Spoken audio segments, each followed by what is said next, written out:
Hey guys, Sean here. Welcome to the F1 Word and to Midweek Live. It's been a minute.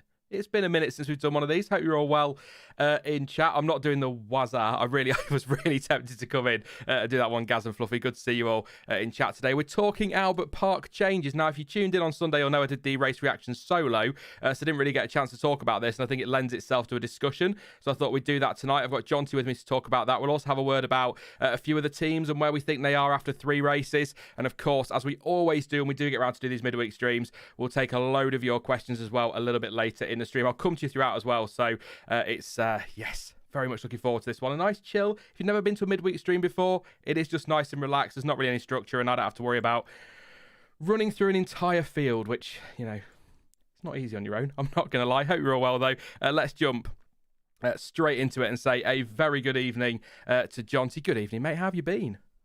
Yeah, good evening. How are we all? Did we enjoy something?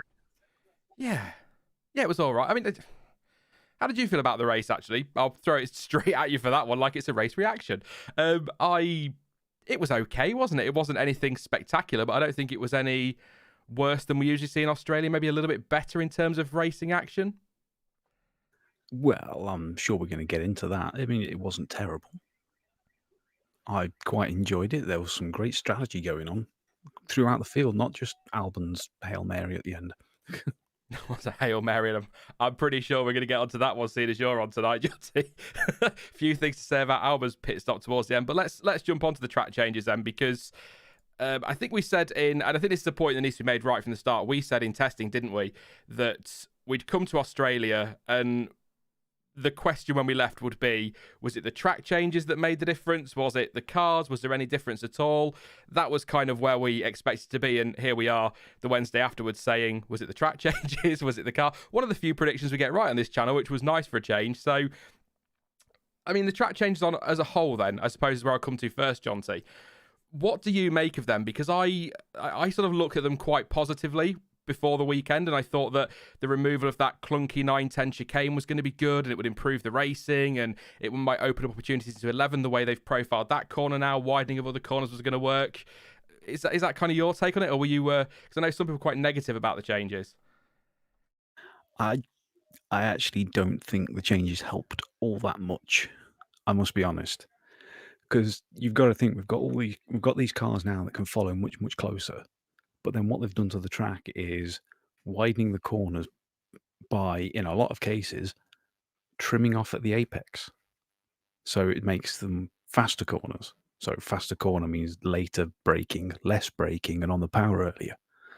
So even though the cars are closer now, they've got less to actually play with for doing the overtaking. You know what I mean? Yeah, I've made some notes, and on my notes I've put down as turn 6 in particular is now too open.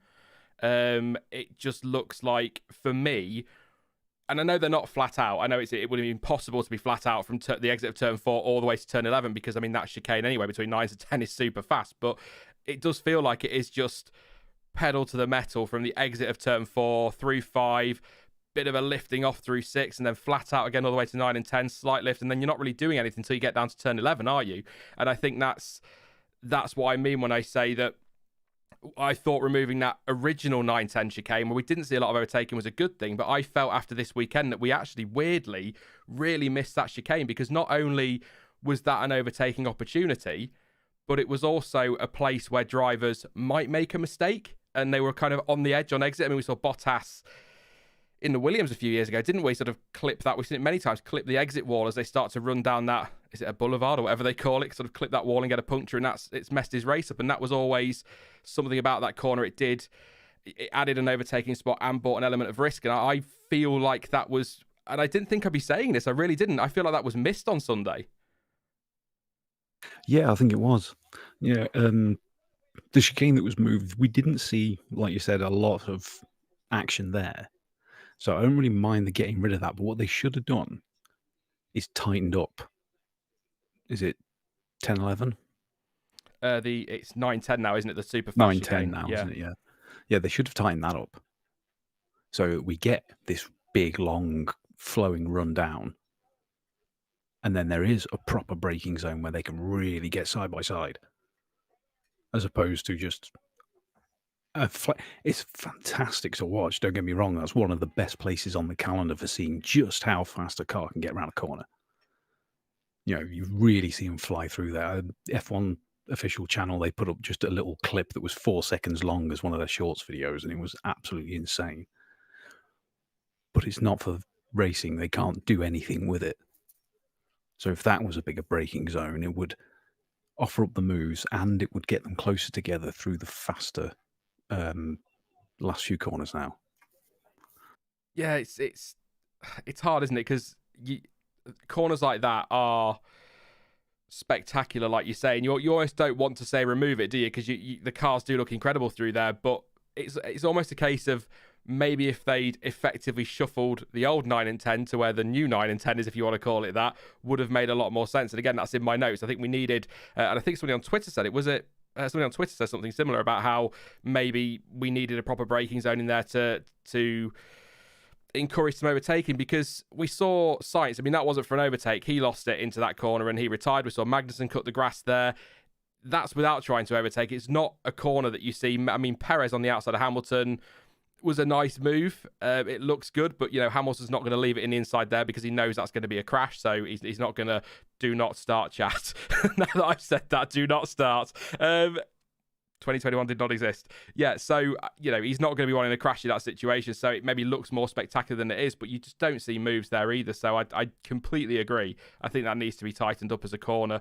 Or I think Will Buxton said something about maybe heading off in a slightly different way on the track and incorporating a hairpin somewhere or something. I've not got the map or anything to have a look at that, but there are things they could have done. I mean, I'll get one thing straight right away, is they're not going to change it. They're not going to change the track again. They've just spent a fortune. I mean, it's taken 26 years for them to resurface the bloody thing, let alone reprofile some of these corners. So I can't see them going back and making any changes to this track anytime soon. But I think I'm with you on there. A proper braking zone into that 910 chicane would work really, really nicely. And I think if you then couple that with the DRS zone afterwards, turn 11 could offer up an opportunity for the car that's maybe just been passed to come back and have a go into 11. Or that little run actually out of that fast chicane down to that corner has always been a bit of a weird one, hasn't it? We haven't really, it doesn't seem long enough, really.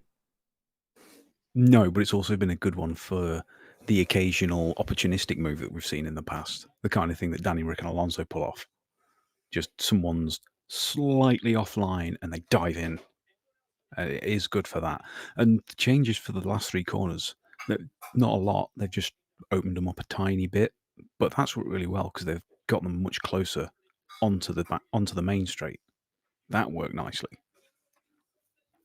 Yeah, I'm looking across what I've written. So I think turn 1 works as well. I think widening that, fewer incidents potentially at the start. We saw some moves in there. I think turn 3, that seemed to work quite nicely. They'll find those two quite tough to gauge because we always tend to, if you're going to get a move at Albert Park, it's generally one or sort of between 1 and 3, isn't it? That you're going to see a move. And I think turn 13 works, and so did turn 11. It's turn 6 in particular that really bugged me, to be honest. I just think that is way too open, and drivers are just able to take that too much speed. And like you say, that's just not good for overtaking. It's not gonna work, and that's a shame. And I know there'll be people that say, well, overtaking isn't everything, and of course it isn't. Close racing is what we want to see, but overtaking is also part of Formula One and part of motorsport. And if cars have got no chance to do it, looking at you, Monaco, then what's the point? But it's one of those. I'm going to put a poll in chat in a moment, actually, for you guys to vote on, to kind of give your answer on this one. But it's one of those where I don't, and maybe you disagree, Jonty. I mean, say, please say, but I don't think the track changes made it any worse, but I don't think it really made it better when you consider all the hype coming into the weekend. And Ricardo was saying this is what we've done and this is why we've done it, and all the videos leading up to this race from the Australian Grand Prix organised on YouTube, bigging up what they've done and how it's going to affect the racing and how we think it's going to do this, that and the other. And I know that the proof of the pudding and all that is in the eating. You can say it's going to be brilliant. We don't know until we get cars out there, but I don't think it had the impact that I was expecting, and I don't think it had the impact that maybe the drivers were expecting. I know Kevin Magnussen was quite negative, though, to be fair. It's quite a funny one because the way I've been looking at it is that the cars have made a massive difference, because I keep thinking if you put last year's cars on this layout with the changes, then you're having one of the worst races ever. It's going to be Sochi or worse levels of boredom because the corners are a faster speed, and we know that the older cars couldn't follow as well, so they'll never get close enough. And I think the current cars on the previous layout would have been incredible because there's those bigger braking zones, whilst they can still keep closer, so they can make more use of them. It really would have been. It's quite ironic how it's worked out that way. Alfie Alf in chat saying Oz normally suffers with pre-season hype as well, so maybe we just overhype Australia. Yeah, that's very true. We've all been sat waiting for 3 months to get some cars back on track, and testing tells us nothing. So, yeah, that's completely fair. I think we've said that before. Yeah, I think, what is it we usually say when we sort of watch the Australian Grand Prix and we do the reaction? It's like, just don't forget that when you get to Australia, it's usually in past years been the first race of the season. And if it sucked, it doesn't matter because you've had 22 more races and you've forgotten about it. It's kind of how it always was for Australia for me. By the way, that sign that's on screen now, it says welcome back to Melbourne. All I can hear there is, no, they're saying boo earns. I don't know why they thought that was a good idea. There you go. We'll answer questions a little bit later for those that are popping things in about teams and things. We will get to that one. Alexander says, seemed a bit better, but still not great. That's another question for a little bit later as well, just there. On the flip side, Sean and Jonty will have 35 years now to get used to the changed layout. That's about right. That's from Red Raven. Like I say, it's taken long enough to get to these changes. Does it sort of, we'll carry on in a minute, John. Does it sort of baffle you that track surface has not been relayed since it was put down in 1995? When you think about all the resurfacing that goes on at every other track, even Monaco gets resurfacing from time to time, and yet Albert Park's had nothing since 1995 until this year. That seems crazy to me. Yeah, it does seem a bit mad.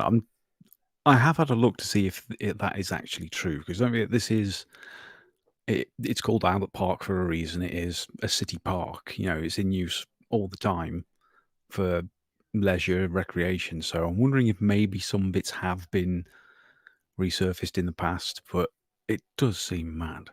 You'd have thought it'd been. Well, no, because it's not strictly a street circuit. Parts of it do go on roads, but it's not like they're in use every day by millions of cars. So would it have broken up like other ones? It's such a weird one to think about. Yeah, potholes aren't going to be the issue, are they? Around Albert Park, although that would have spiced up the racing quite a bit on Sunday. A few potholes. I mean, I'm not sure how the teams would have felt about that. They've got enough with their porpoising, really, haven't they? So, I've just looking for notes. I've talked about sort of cars or track is the big question, and I think the answer to that, without trying to just bat it away, is that we don't know, do we? We're not going to know. And actually, Red Raven actually adds to his point in chat and says, as for the track, keep in mind that we're 3 races into a completely new car concept. Melbourne has plenty of years left to produce decent racing, so I'm giving it more time. And that's a great point because, what's working now might not work in next season at Albert Park or at any track for that matter, but what isn't working now might work brilliantly next time because these cars are going to evolve so much. I mean, they've evolved so much since testing, and some have evolved since the first blooming race. So you've just got to keep an eye on it. It's going to be so fast-paced, that development race, that when we get to next year in Albert Park, it could be race of the year. It could be race of the year. We just don't know. I'm going to stop laughing. Yeah, no, it's true. And it's a really good point about the first 3 races, because you also have to think about the similarities in the first 3 races we've had. We haven't had anything that's really got big stops with some slow corners. Bahrain, Jeddah, and Albert Park have all been relatively quick, relatively fast flowing, with a couple of relatively big stops, but nothing that's 200 down to 50 and then a really tight chicane. So we've got tracks coming up that could prove very different on that. Imola in particular. Coming into the end of the lap. Where else? And obviously, no. Let's pretend we don't. Oh, I always forget about Spain. It's so boring. It doesn't exist. Just skip over that weekend. It's fine. couple of points in chat. Sandman says they said they haven't completely resurfaced it, so I'll have to look into that, Sandman, because the information I had when I did the preview last week, it's been completely resurfaced, so I shall check that. But thank you for that. And Phil Jones says Will Buxton's idea is to go straight on at turn 13. That leads to a hairpin, and then reconnect the track at turn 14, which would give you another straight, which would be interesting. But a hairpin might answer some of the cause for overtaking, but I can't see that happening. Like I said earlier, it's taken them so long to make these changes. I can't see them making any more for a very long time. But I'm going to say something controversial now, Jonty, which I know probably people in chat are going to disagree with, and I have a feeling you're going to disagree with it. I never asked your opinion on the 4 DRS zones, but I feel like something we could have done with on Sunday was a 4th DRS zone to get those cars a little bit closer into 9 and 10, so that they can then sort of follow closely through there and then stay close on the run to 11. But would they, though? I know they're able to follow a lot better now. They've got a lot more grip in the medium to high-speed corners because of the ground effect that they're using. But they do still get affected by some dirty air.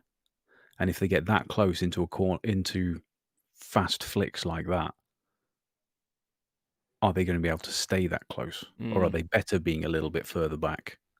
So they can, instead of being, 3/10 behind, and then through those flicks they end up 9/10 behind, as opposed to just staying 5/10 behind for all the way. Do you know what I mean? Yeah, because that goes back to a point I made in my DRS video that these cars have reduced dirty air. They've not removed it entirely, have they? So you're still going to have that issue of following through those 2 corners. So yeah, that's a fair point. I'm just sort of thinking very basically that it might get them closer, but then if they're having to back off anyway through 9 and 10 for a good exit to get the run down there, then it maybe wouldn't work. And I understand, by the way, safety concerns. They were always going to remove that if the drivers or certain drivers started saying it was not safe. So I get that, but it felt like something was missing. But as a lot of pointed out, or a few have pointed out in chat, we'll find out next year when these cars are developed further. We'll find out the year after, and it might well be. I think somebody said, "How bad was Baku the first year?" Gingerfest says, "How bad was Baku the first year?" And everyone loves it now. I think that was one of the worst races. I mean, that was terrible. I still despise it. There's nothing redeeming about the track racing wise. I still don't think there is. It's just that the general consensus is that absolute chaos and drama equals a great race, which really isn't the case. It is for some people, but I think this is where you have to go into terminology, isn't it? Maybe that kind of thing is entertaining, but it's not a great race, is it? Great racing is what we saw between Leclerc and Verstappen in the first 2 races. That was great racing. Belgium 98 was just insane and full of action and entertainment for people to kind of, you were on your edge of your seat for the whole thing. We've seen many races like that in the past, and Baku is a great example. First video on the channel, 2017 Azerbaijan Grand Prix. I mean, that was absolutely chaotic, but I like seeing a good race, lots of action. If accidents happen, they happen, but it's the racing that matters to me. I don't need all the chaos like we had in Jeddah last year. I mean, that was Jesus, and people said that was brilliant, but I don't get it. I'm totally with you, Jonty. Yeah, it's quite right about the wet ones as well. I do love a wet race, but when it's enough that it's a real challenge for the driver, as opposed to, like you mentioned, Belgium 98, Brazil 2003, Nürburgring 2007, where it wasn't so much a challenge for the driver, it was, can we just stop please before someone dies? They weren't really that enjoyable to watch for me. I'm certain a lot of people, most people in the chat probably weren't around for them. God, we're old. Please don't say you're old, because I always get somebody will pop along in the comments or in chat in a minute and be like, I've been watching since the first ever F1 race. You're just spring chickens. Then I feel really bad. Like I'm only 30. I'm gonna say 35. I'm not 35. I've had a birthday, but I'm gonna stay at 35 for another year. I don't care. I don't want to be the other side. No. And just to confirm, Sandman just saying actually confirming the points. I meant this has been the first complete resurface. So there have been maybe to your point, Jonty, there's probably have been sections that have had a little bit of resurfacing here and there, but the whole track has never been ripped up and resurfaced all at once. So thank you very much for that one. The beauty is that they managed to get it done early, because getting it done a couple of weeks beforehand doesn't work out well, does it, Turkey? Well, it works out fine if you then send some road cars out overnight to try and lay down some rubber, which is one of the funniest bloody things I've ever seen. We should sit and make a video of just the craziest things we can remember happening in Formula One at some point. There's been so many random things like that are just, what? You know, like, well, mentioning Baku again, when the recovery teams hit the gantry with the Williams. Oh. Like, what the hell are you doing? I mean, that's a stellar idea, a video like that. And you know what we were talking about the other day? You know, that might be a prime opportunity to do that. So I can look at your face and... Oh, yes. The sarcasm that comes with it. Yeah, good idea. Sorry, it took me about 10 minutes to realise what you're on about then. That's the age thing. Let's see what I've said. We're going to the poll at the minute. If you haven't voted, by the way, it's at the top of the chat. The track changes at Albert Park made the racing better, worse. It seemed about the same. Only 4% think it's worse, which is interesting. That surprised me actually. But better 47%, 49% say it seemed about the same as usual. So, I mean, is your stance kind of it felt about the same as usual, really, Jonty? No, I think it was better, but I think it could have been even better if there was a couple of different changes to the track. Yeah. I mean, I'm still on the fence that I'm in a position it was kind of hard to tell a little bit, but the racing that we did see, or the wheel-to-wheel action we did see, did seem like it was an improvement, like there were more opportunities there. We just didn't see as much as I'd like to have. So as I've said a couple of times now, let's just wait and see over the coming seasons. I mean, as these cars develop, it could be brilliant. It could be brilliant in the future. But I think overall we can say from the first 3 races, and the drivers are saying it as well, whilst there is still a difficulty in following other cars, it is much easier to follow now. And that's fantastic. And I hope that, and again, I said this in my DRS video the other week, that these clever engineers over time will find ways to make, either intentionally or unintentionally, to make their cars harder to follow. And I hope we don't get to that point where we were not so long ago, or last season, seasons prior to that, where you couldn't get anywhere near, and you're within 2-3 seconds of the car in front and you're in turbulent air. We don't want that. We hope the FIA can keep on top of that. But there's some very intelligent people in these teams, and they will find a way. They'll want their car out front, and they'll want it tough to follow. So yeah, I think overall positive at Albert Park in terms of the changes, but there are things that I missed. Like I say, that turn 9-10 chicane, I think it adds something to the weekend rather than takes away from it. I totally agree with Jonty's point. I think there does need to be a better braking zone into the new 9 and 10, the fast corners. And I don't like the turn 6 has been opened up quite so much. But 1, 3, 13, 11, because they've extended the straight just a little bit as well. I think they work quite well, but I think it could be better. I tend to agree in that respect, Jonty, but it didn't feel astronomically better for me on Sunday. But I mean, I enjoyed the race, don't get me wrong, but I'm incredibly biased when it comes to that because I absolutely love Formula One, and I could sit and watch. I still managed to find positives in the Monaco Grand Prix weekend. Do you know what I mean? Some people would say it was a terrible race every year. Yeah, well, it's been a terrible race at Monaco for a long time. But I think the big key difference, because a lot of people compare Monaco to Baku fairly. They're both street tracks, proper street tracks, and Singapore. But I think the key is that there's no real long straights. It's just corner, corner, corner, corner. They've got to be on it mentally all the time. And if they have one lapse, they're done. That's the biggest thing about Monaco. I actually saw, I was going to come to this earlier when you're saying about Baku and how you don't really like the track. F-Series tweeted on Twitter earlier, you can only drop one. And they said Baku, Mexico, Japan and Bahrain. And my response, I really wanted to quote tweet that and just be like, can we keep all 4 if we get rid of Monaco? It would have to be Baku for me. I wouldn't want to get rid of Mexico, Japan or Bahrain. So I know Dan would want to get rid of Japan pretty swiftly. I'd say Mexico, unless they reinstate the full pelotada. Somebody put that question to me the other day, about getting rid of the baseball section and then banking that final corner and having it sort of back to that, and whether that would be good for Mexico.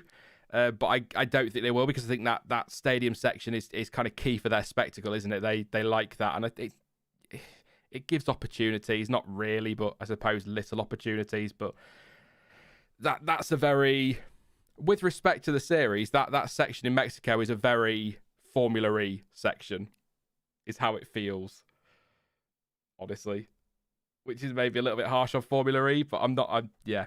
I mean, it looks spectacular, but there you go. Let's see what you guys have got to say in chat about the track changes. Then we're going to move on to something else. Probably just all waffle, mostly, but that's why I'm guessing 281 of you are here. Please do drop a like as well on the stream. Always appreciate. And don't forget to subscribe if you are new. That all fell apart very, very quickly in my mouth, which is terrible. Australia had one more overtake than Jeddah did in 34 overtakes. That's from Twiz. Thank you very much. Clansome says drop Mexico. I'd say Mexico if I had to choose. Says Dammers. I really like Mexico. How weird! I thought I really like the challenge. I really like the challenge of it as well, being bloody 20,000 feet up. It's a bit more of a leveler, isn't it? Horsepower wise. It's gonna be very, very interesting seeing how they behave this year with a completely different aero principle. Yeah, that's a good point. That's something that I need to have a look into before I get to preview. Bit of time to worry about that one yet, though. Nothing to worry about. Sandman says just don't drop Spa. I tell you, I was reading the other day. It sounds like Spa's okay and it should be safe, but there is that rumor floating around they might drop it. And I tell you what, I would not want to be F1 social media admin if that happens. Unless, of course, Spa decide they don't want to hold the race. No, you can't get rid of that. Wholeheartedly agree. I did actually say the other week that I think that there are some tracks that maybe need to, with their facilities, maybe need to move with the times a little bit, because there's some stuff out there that could do with a bit of, a lick of paint. But I don't, tracks like Spa, they're too iconic, and it's too much. The challenge on the drivers, it often throws up some very good racing, and I think losing that would be really detrimental, especially if it's going to be replaced with another street circuit, which probably will be, let's be honest. So I'll leave that poll up for a bit longer as well, and I don't think we've got anything more minutes. Anything you want to add on track changes, Jonty? I'll keep an eye on chat for a minute. No, not really. No, that would. Some people did raise the question of the walls being called closer out of turn 5, I think it was. But I don't think it was as much of an issue as initially thought. Yeah, it didn't seem to make much of a difference. That was something I spotted immediately when I did their onboard lap with the safety car. Yeah. I thought, oh, that's going to see some crashes. I think people said that the cars that were going around in support races had several crashes there, and I thought, oh, that's going to be nasty. And I don't actually think, apart from that dumb moment between Latifi and Stroll, I don't think we saw a crash down there, and that was nothing to do with the fact the track was narrow, was it? That was just two plonkers making fools of themselves. Yeah. I mean, it's a funny one because it's quite a high-speed section and not really that sharp of a turn. You actually don't want the walls as far away as possible because that gives more space for the angle to get sharper. If the wall's right there, it stops the car going off, and the energy gets dissipated as the car sort of bobbles down along the track. Yes, there's more risk of collecting another car, but for the safety of the drivers, it's actually better. Yeah, that's why there's no runoffs around the outside of an oval, because it would give more chance for them to roll and spin and all sorts. If they just hit it and slide, it's much safer. Yeah, less chance of ricocheting back into the path of oncoming traffic, if you want to call it that. So yeah, I get that one. Did pit lane speed increase change anything? Says Brad. That's a good question. Well, I mean, it increased the risk of people being seriously injured. Was there a correlation? Is there a correlation there? I think. So I think the pit lane speed limit, I thought that was going to have more of an impact. I thought that was going to be something that might encourage teams to go for 2 stops, because I was wondering, because I know Pirelli said it wasn't very high on degradation, and I thought new surface, difficult to tell. We might see one of those weekends where everyone thinks it's going to be really low deg and it ends up being really high deg, and because you've got 20 kilometers an hour quicker in the pit lane, you could maybe go for a two-stop. Safety cars likely. I thought we'd see more there, so it's kind of, to be honest, Brad, it's hard to tell because we only really saw one stop for the majority of the field, and I think it would have been nice. It would have been nice to see some more strategy, but I think what it does do is it brings it into line with a lot of other circuits. Having a wider pit lane as well is always going to help. At least the cars can get out of the bloody garages for starters.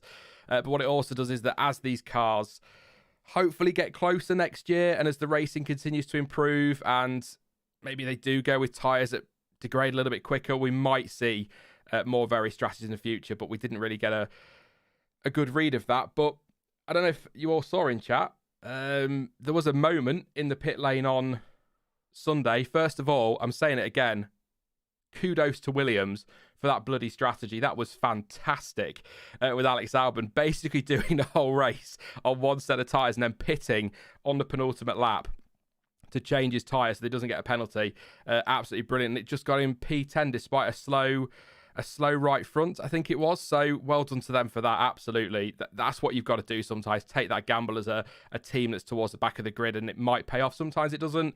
Sometimes it gets you a great result like that. So again, well done to them. But exits in the pit lane, Jonty, before we get to the very end of the pit lane, just coming towards the exit, it was so crammed down there, and I know that they're getting Parc Fermé ready for the cars coming in and the podium and all that, but there were marshals all over the place. There were people hanging off the pit wall more so than usual, and then you get towards the pit exit, and lo and behold, F1 and the FIA or whoever is responsible decides, hey, now's a great time to bring VIPs down to the podium because they pay a fortune to be here, so let's make sure we get them there in plenty of time, despite the fact that, number one, the track is still live. Number two, the pit lane is still live. Number three, they must have known that Alex Albon hadn't have pitted, because we all knew that Alex Albon hadn't have pitted. But also despite the fact that, what do you reckon, drivers on the cool-down lap, 2.5, 3 minutes to get round at least, and then they've got to get back to the pit lane and park up, and then they've got to have their interviews afterwards. So it's got to be 10 minutes before they're up on the podium. So what's the rush? Or, as us plebs would have to do with our general admission tickets, if you want to be at the podium, run. Yeah, I'm not running. It wasn't the best of things, was it? I mean, I've kind of paused the GIF that I've seen of it that got tweeted out.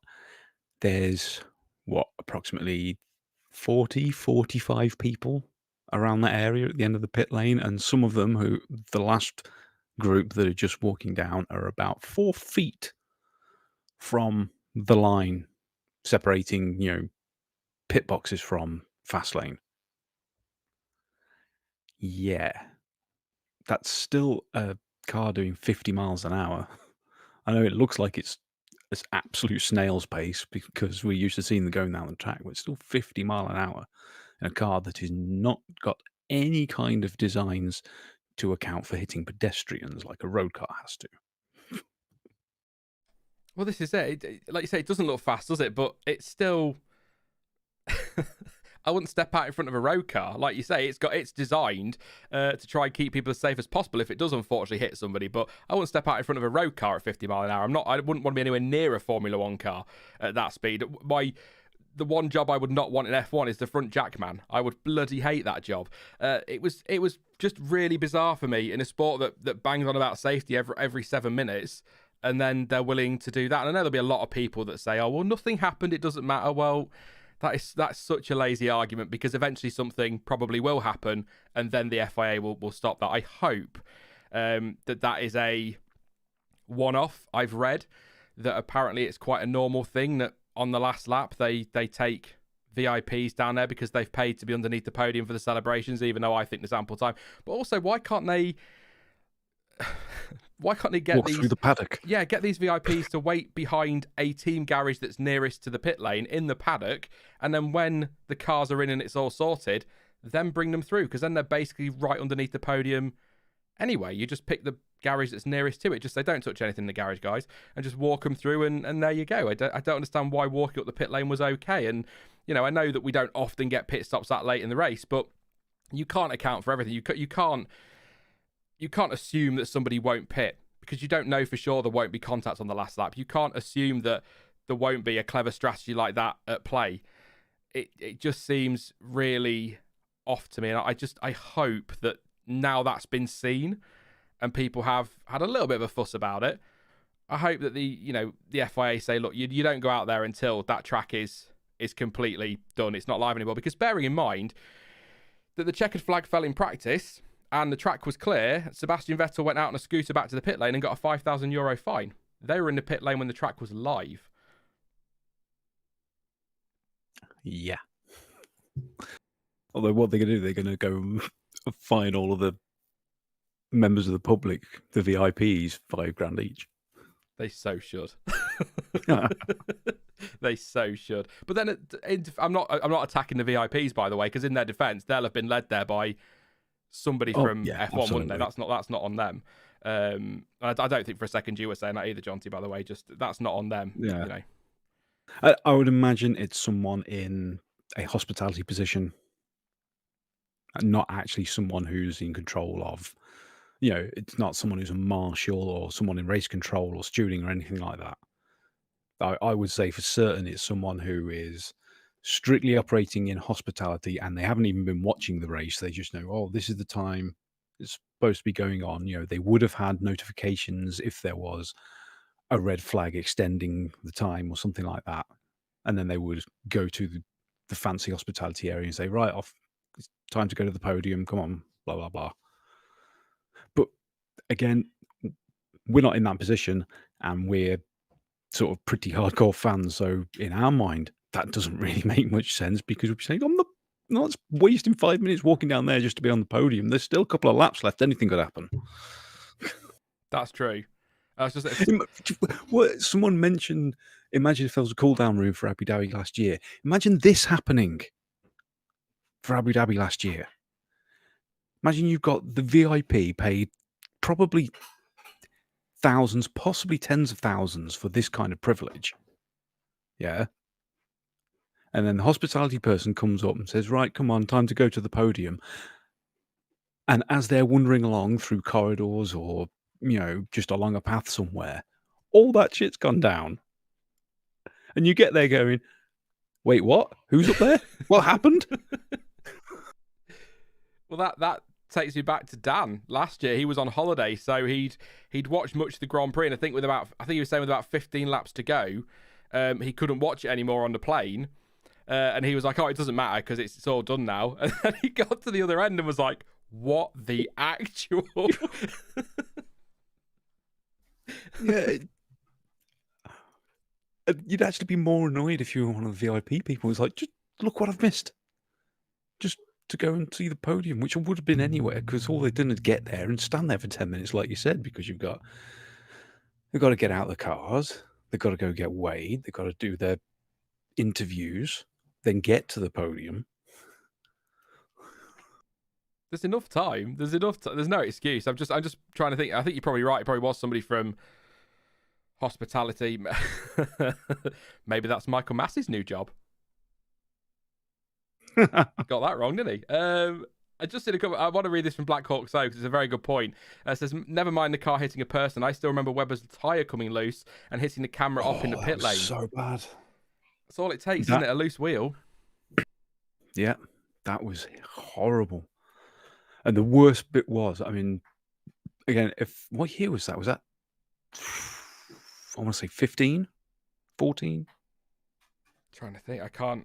No, Webber wasn't. No, Webber wasn't in 2014, was he? Had he retired by then, Webber? Yeah. Wasn't 2012. Whatever year it was. I mean, if you haven't seen that, the worst part of it was the fact that you could see it coming from a mile off because there was a camera looking down the pit lane and the wheel came off and you could see the cameraman not facing it and you're like, oh God. It feels like it was a good 10, 15 seconds just watching this thing going, oh, move, move, move. Thump. Basically, wasn't it? And it was one of those, oh no. From 2010. Christ's sake. Was it 2010? I thought it was China rather than Hungary. But the fact that we have several answers in the chat shows you that tyres coming off cars in the pit lane is quite a serious matter that happens more often than people realise, and therefore having VIPs at the end of the pit lane is just stupid. Well, yes. Did no one watch the F2 at Bahrain? Was it Bahrain or Jeddah? I can't remember. It was one of them where in the first race at the end, relatively close to the end, you had two cars losing a wheel. Yeah. At the same time, pretty much.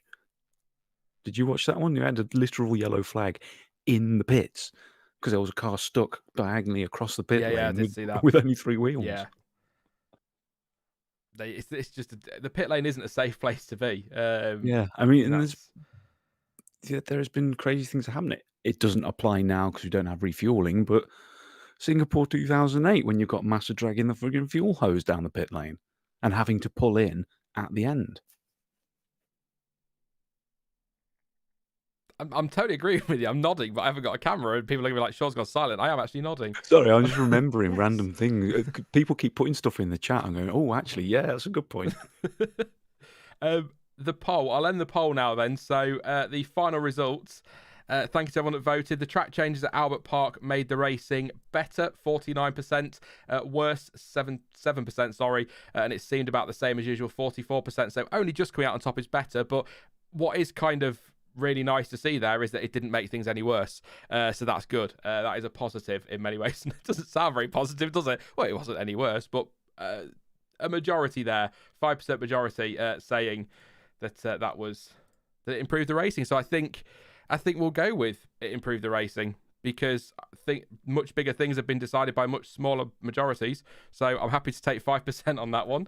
What we'll do now then is we'll talk about kind of the season so far and where we think we're at, Jonty, after 3 races. And then we're not that you can read much into 3 races, I know, but it's a place to go. Then we'll do lots of questions from chat as well because I know we both agree we enjoy these midweek streams where we can just sit and chat to everybody.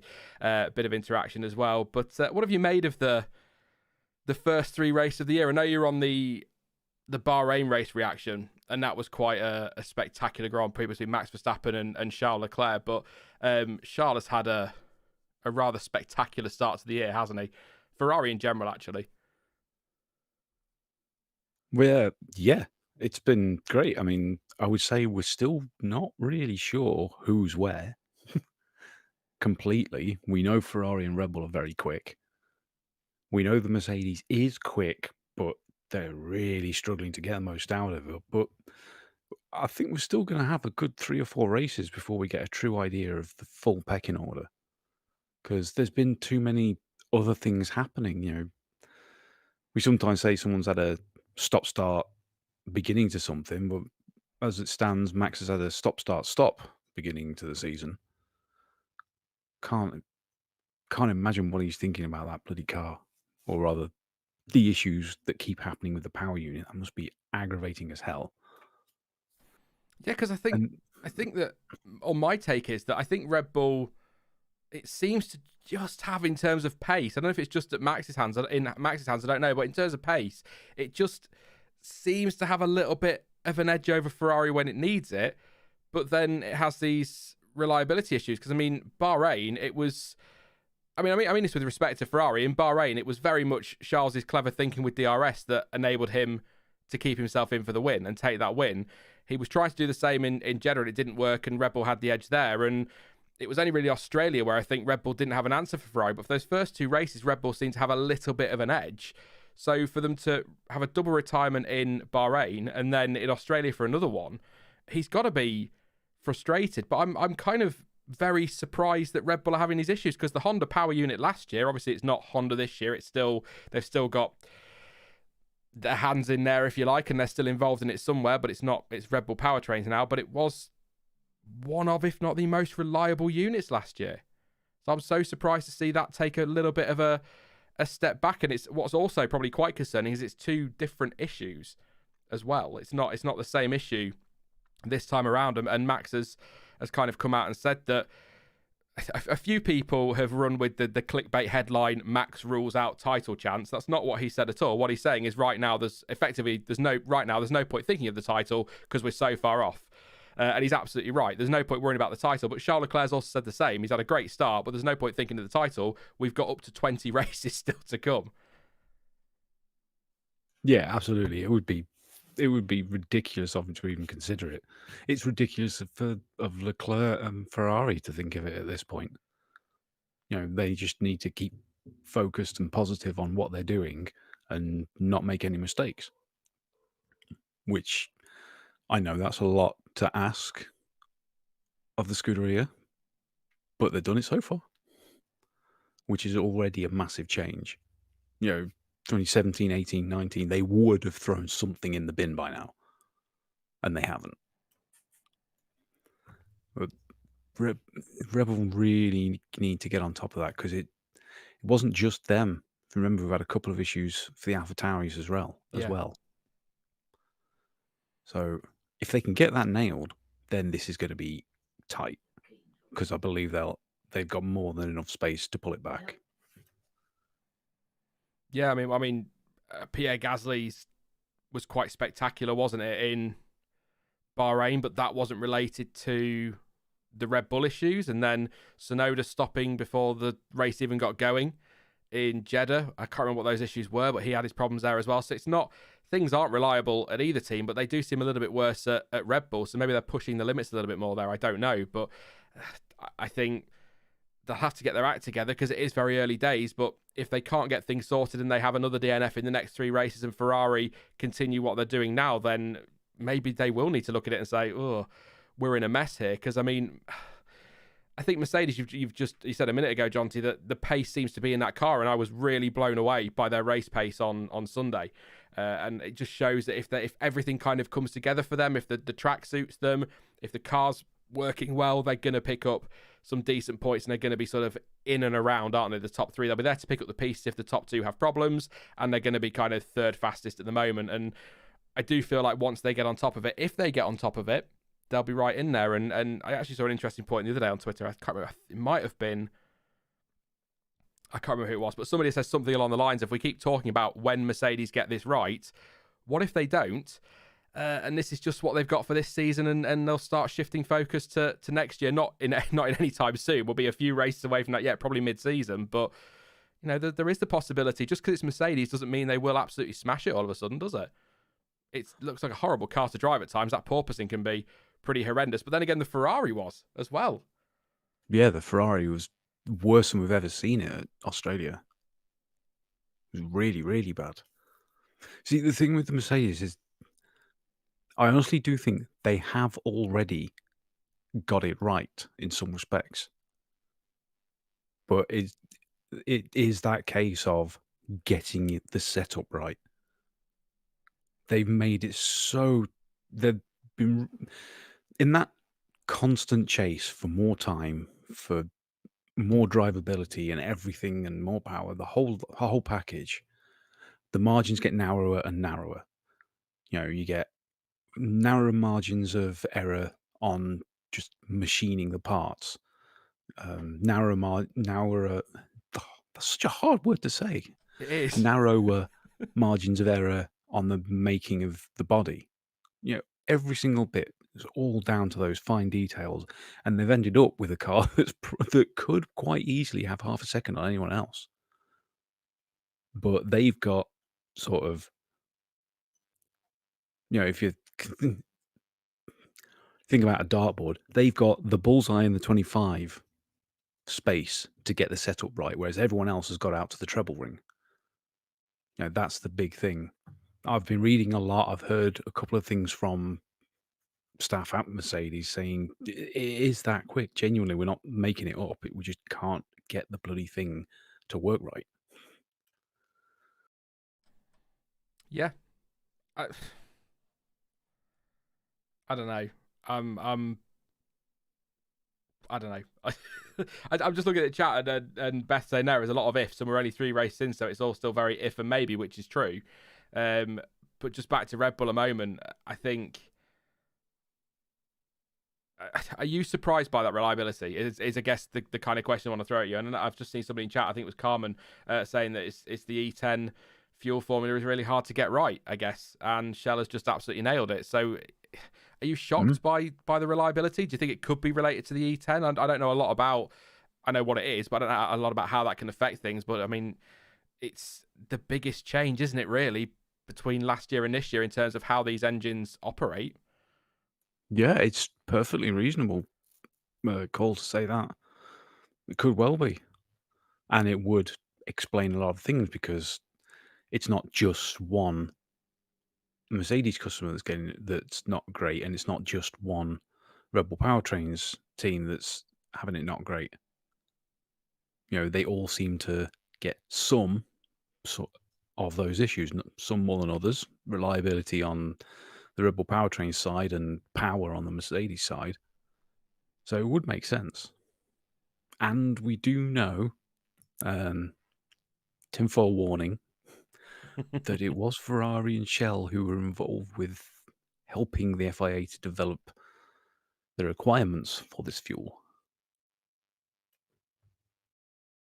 Dun, dun, dun. No, that's true, isn't it? Yeah, that is true. Yeah.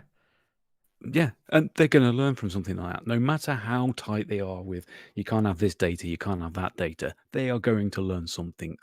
They all do, no matter what it is. Was it, 2020 when things finally got going and we had a few teams doing their shakedown filming day display laps. You had, I think was it AlphaTauri that went round Imola, Yeah. and someone else went round Mugello. Ferrari. Yeah, they will have learned something from that. They will have got data. They miss nothing. They are getting data all the time. Even the silly street runs where they're using something completely unrelated and an old car with tires that don't get used anymore, they're still learning something. They wouldn't do anything unless they can get something out of it. And that's 100% why the FIA restrict filming day running, because they just use it as a test if they had unlimited, wouldn't they? They're not daft, these teams. They know what they're doing. Which is fine. I like that. Yeah, I mean, given the opportunity, all the teams would do is like, right, we've got a filming day, get someone like Stanley Kubrick, so we're stuck here for a month because they're a picky git and they will just refuse every single take and just say, nope, do it again. It's not a bad idea. Don't go giving people ideas. Teams will love that. Yeah, no, that's why it's restricted, isn't it? So yeah, what I'll throw at you then, and I'm going to give it to chat as well. So far this season, from what we've seen these first 3 races, who do you reckon? I know looking at the championship, it seems like an obvious question, but do you think that championship fully reflects Ferrari have comfortably the fastest car, or do you think actually Red Bull and their reliability makes that look like a much better Ferrari than it actually is, if that makes sense? I'm talking points only, not necessarily on track. I mean, the Ferrari looks very, very good on track in every bloody way. It's a gorgeous car. And the Red Bull looks great as well. But is it just Red Bull reliability that makes it look quite so one-sided? Because I think a casual watching that will say, well, Ferrari have got this in the bag then. I know it's an obvious question, but I have to throw it at you. No, they're totally fair, and you've got to say that's not the case. You got to think, without the reliability issues, Verstappen's second on 61. Yeah. So it's definitely not representative of where things stand. If there were no reliability issues, then I could see this season going down to the last half race at least. From the last pit stop onwards.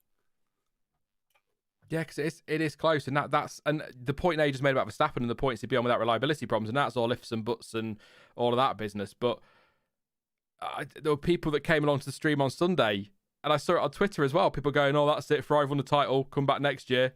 What the hell are you talking about?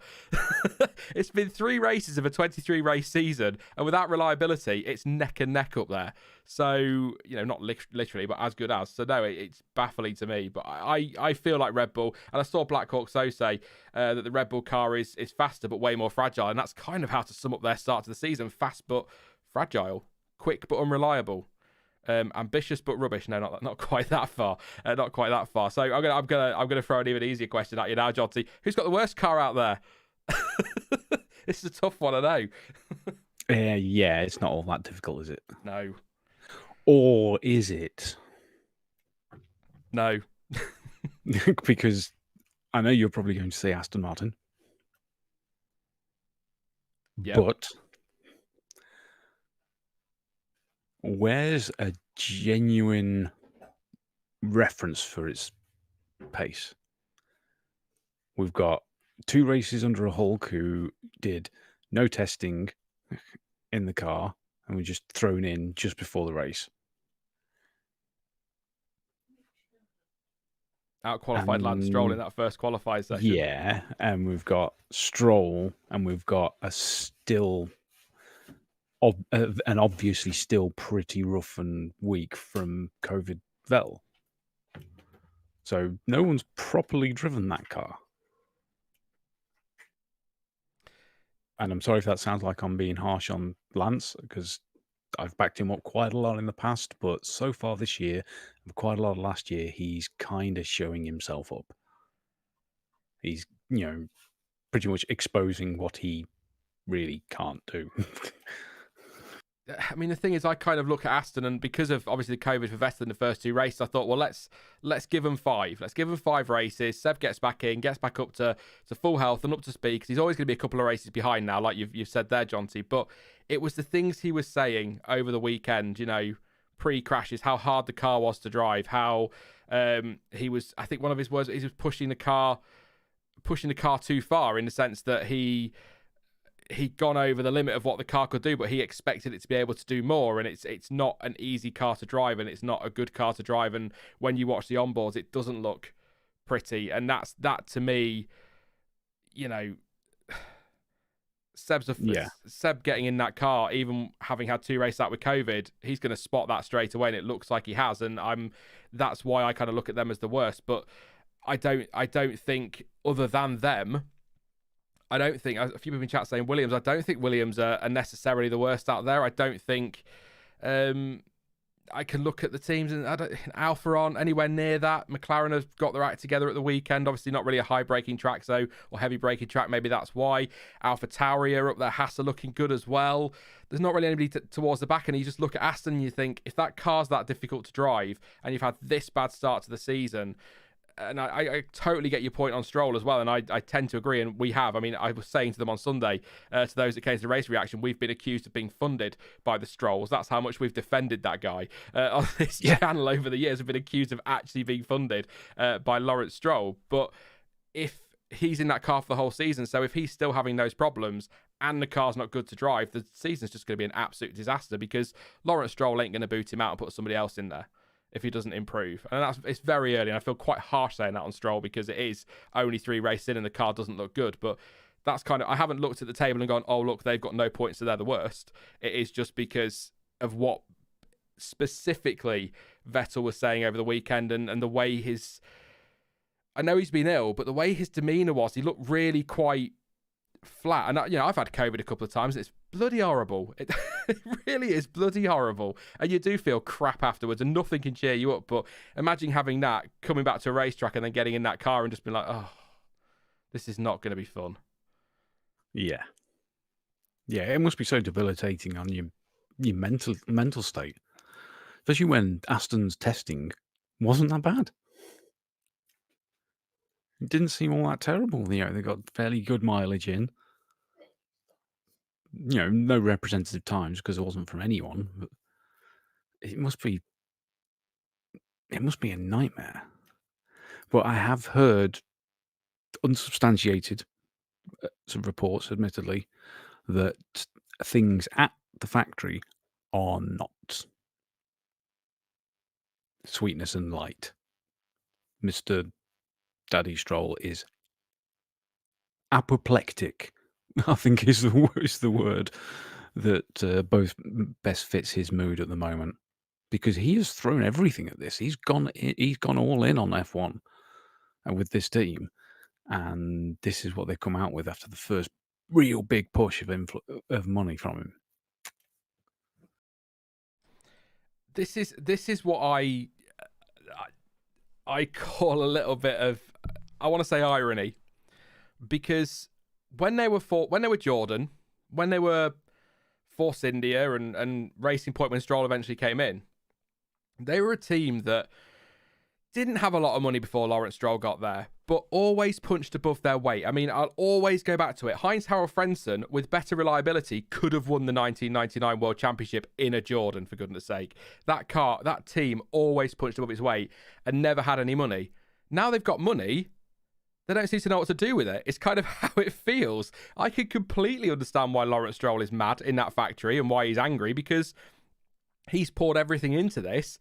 And the question was put to me on Sunday, do I think he'll stick around? I think he will in the short term, but he's got these long-term ambitions. If he doesn't see things improve, then he's not going to stick around and keep throwing money in that just to keep his son in the car. There's absolutely no way. And Mike Cracker's come out and said this week that because of the crashes in Australia, it's now got the potential, and it does sound like an obvious statement, I know, but there's the potential now that their 2022 development is going to be hindered because now they've got to rebuild those cars, they've got to get new parts made, and they've got to get them to Imola.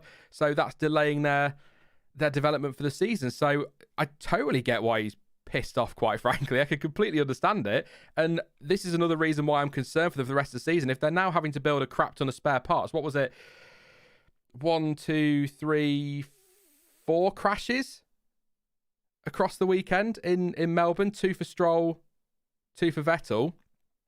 They're in trouble because this development race is going to be so quick. So, Mercedes aren't bringing parts to Imola. Ferrari say they're not going to either because it's a sprint weekend, so there's no point because you've only got one practice session that means anything, so you can't really test any parts out. So they'll just work on the cars a little bit and try and focus on fixing the porpoising and the issues they know it's got and try and get the best they can out of what they've got before they bring parts. Probably, I would guess, to Spain will be the next big updates for a lot of people. So when they all bring them updates, Aston Martin are going to be a couple of races behind. And that's going to continue all season because people are going to keep bringing updates. And if Aston Martin have had such a rubbish start and are having to focus on rebuilding parts at the minute, they're always going to be a step behind those cars around them. So I'm honestly, not just because they are bottom of the championship and it's been a difficult start, I'm actually properly concerned for them for this season. And I'm going to throw an early prediction out there. If things don't improve, Seb won't be in that car next year. He won't do another season like that. No, definitely not. Pablo says Stroll is a toolbox and he's not F1 worthy. Harsh. I don't know, I like Stroll's all right. He's done all right. He's just... No, did you see the meme he can do some great things. He really can. Mm. But the problem is that the mistakes he does make are really, really effing stupid mistakes. Do you know what I mean?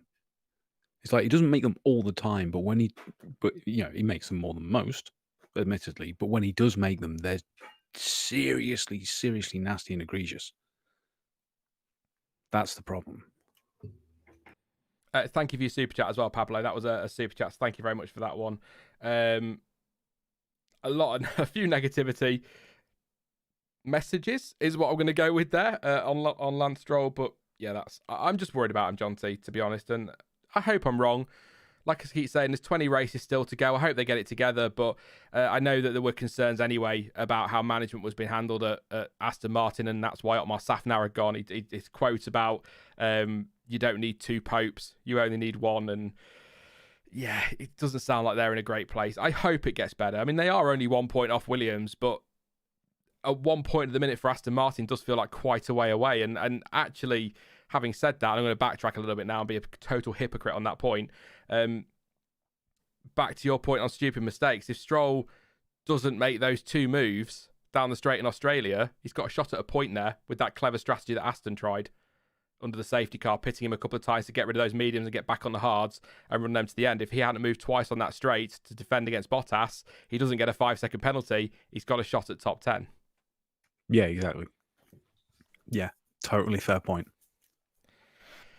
And that's going to cost them. That will cost them in the championship. So there you go. And I guess I'll throw this. Let's go positive then, Jonty. Before we get to some Q&A, then I'll put it to chat as well. One team name, okay, and I'll read a few out as well. Which team has been the biggest positive surprise for you in 2022 so far from the whole 3 races we've got to gauge this on? Well, that's easy. Is it? Yeah.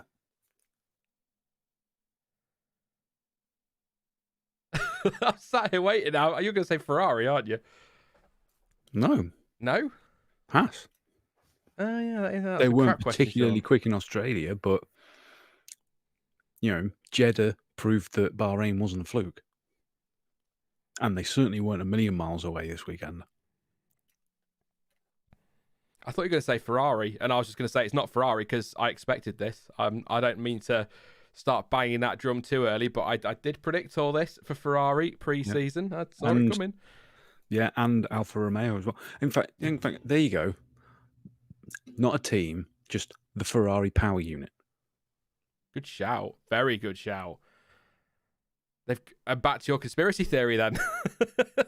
Oh, Jonty. God damn it. Julian agrees Haas. George says Haas as well. Redmond says Ferrari and Haas. Tim says Haas. The Mac says Alfa Romeo. Honourable mention to Haas. Red Raven says Alfa Romeo because Haas isn't a surprise. There you go. Actually, no, Haas shouldn't be a surprise, actually, because they've been working on that car for 2 bloody years. Black Hawk So says Haas as well. GT says Alfa Romeo. Professional Moron says Leighton House. There you go. Andrew says Haas. JM says Alfa Romeo as well. Otso says Alpha 2. What? Oh, Leighton House. Right, yeah. And that was the sponsor anyway. Let's not enter into that one. Yeah, I mean, for me, now you've said it is easy. It's Haas. But my honourable mention would be to Alfa Romeo as well, particularly Valtteri Bottas.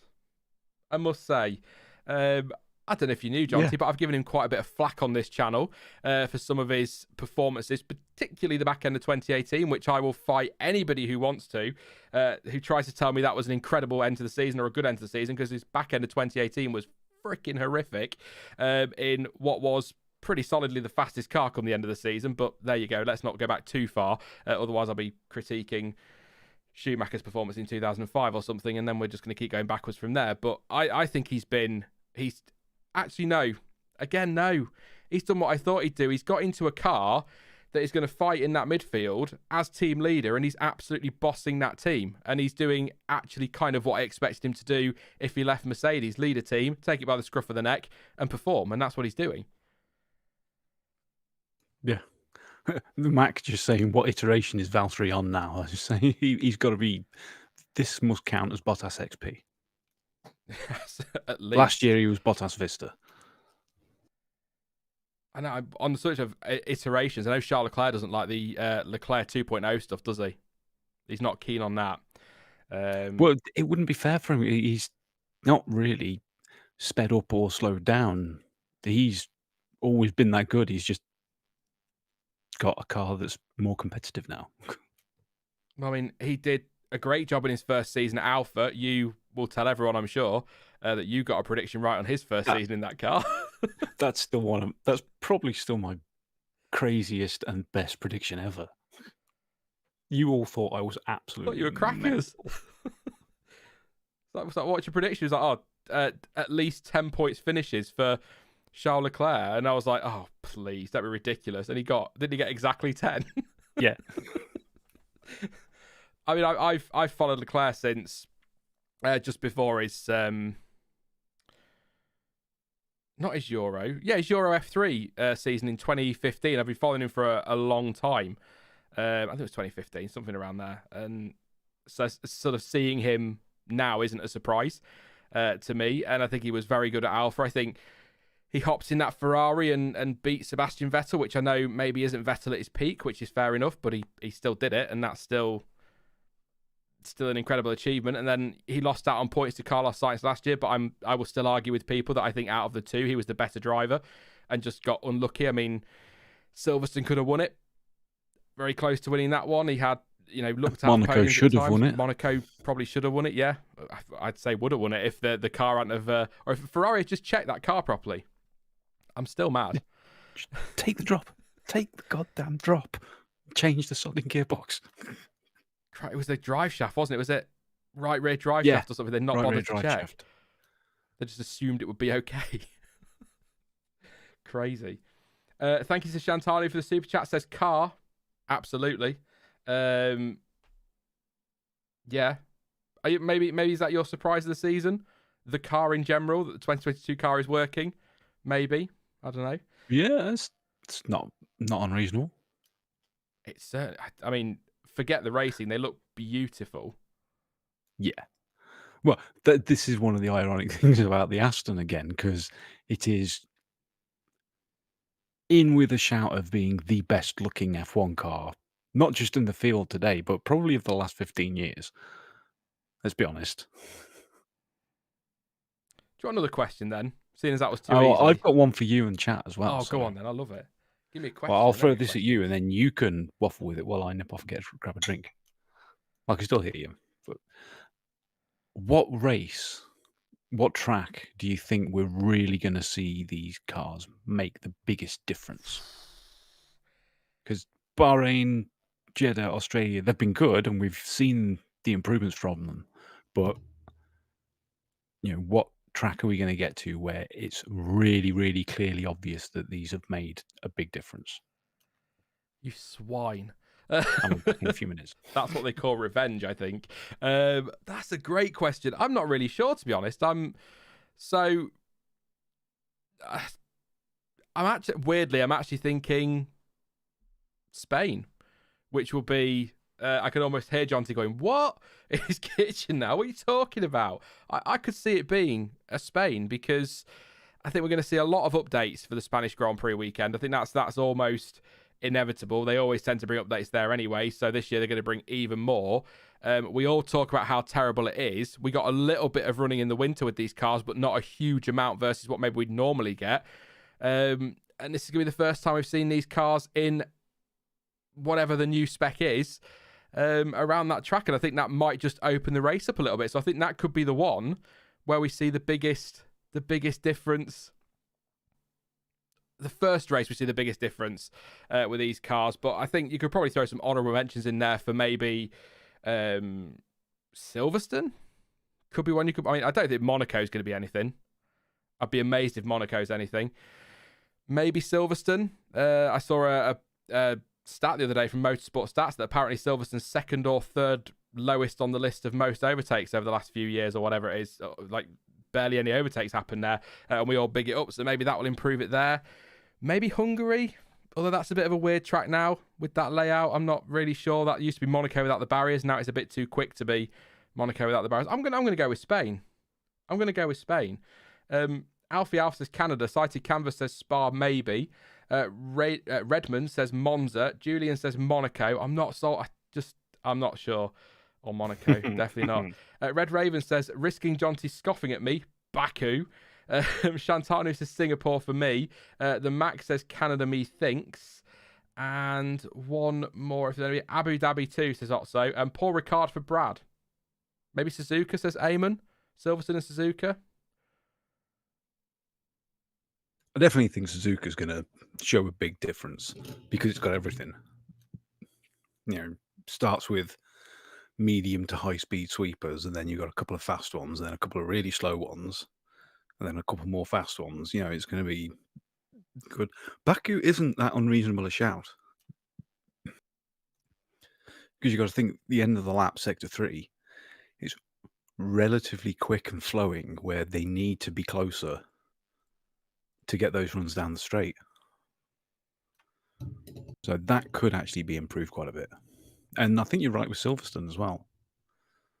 You got to think of the track out of Magus Beckett's complex. It goes straight onto the Hangar Straight. Yeah. So if they can stay much closer through those corners where they've been close-ish before, but they're always backing out a little bit because they just lose more and more as those 3 corners go on. I'm just having a look to see if I can find that stat from Motorsport Stats on overtakes, because there we go. So average overtakes across the previous 10 races. So Montreal 47.8, Suzuka 42.9, Monza 40.7, Catalunya 39.9, Yas Marina 39, Marina Bay 38.5, Red Bull Ring at 37.5, Silverstone 36.2, Melbourne 28.1, Budapest 26.1. Guess what's bottom of the list? You'll never get it. Sochi? No, it's Monaco 10.1. 10.1 overtakes on average. You said Monaco was 40 something. Oh no, Montreal. Ah.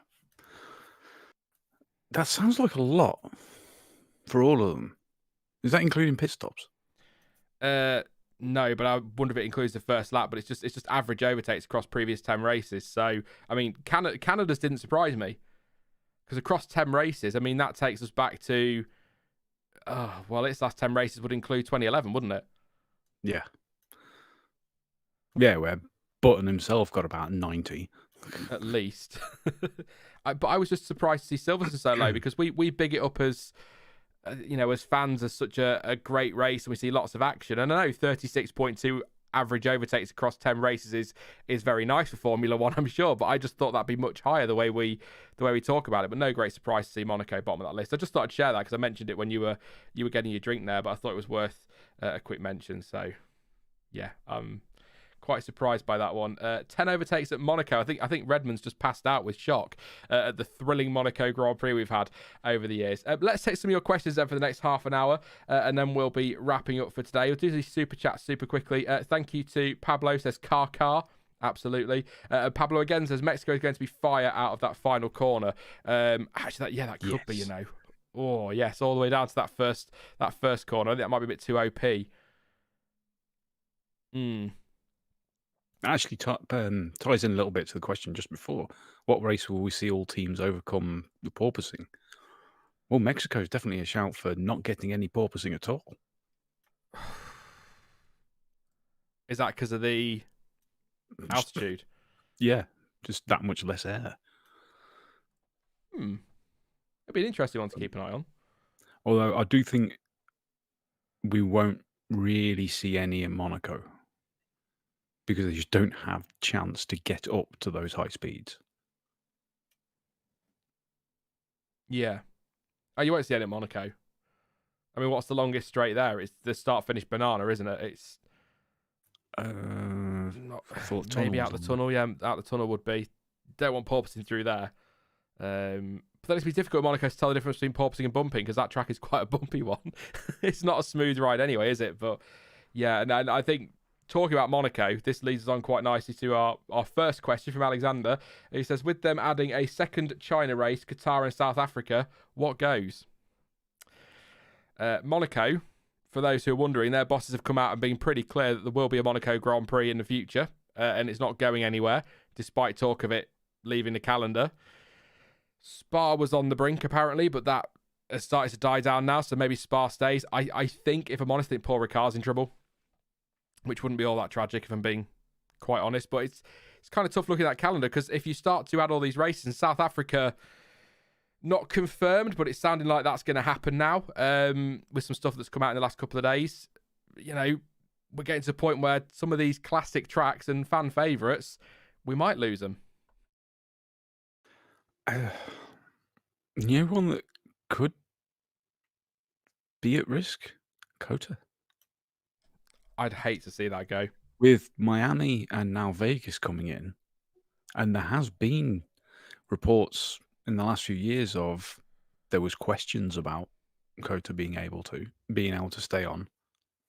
I'd hate to see it go. I think it's a great track. It just works. Would they keep that on when they've got the bigger payouts? Well, this is what it's going to boil down to, isn't it? Because Monaco, for me, so I'm having drinks, I'm choking to death for some reason. Monaco doesn't pay a fee, does it? Unless I'm mistaken. That's right. And I know that it makes a lot of money, but is it fair to keep that on the... Can you get rid of Monaco? Would they dare? I suppose is my question.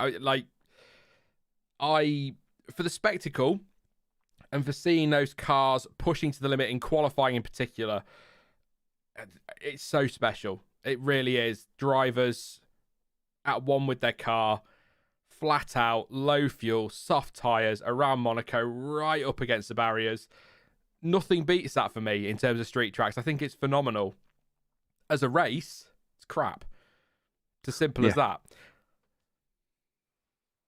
But that's always been, not always, but in recent years, the last 20 years or so, that's been the biggest problem for everyone watching Monaco, because I'm pretty sure everyone would agree that the race is generally terrible.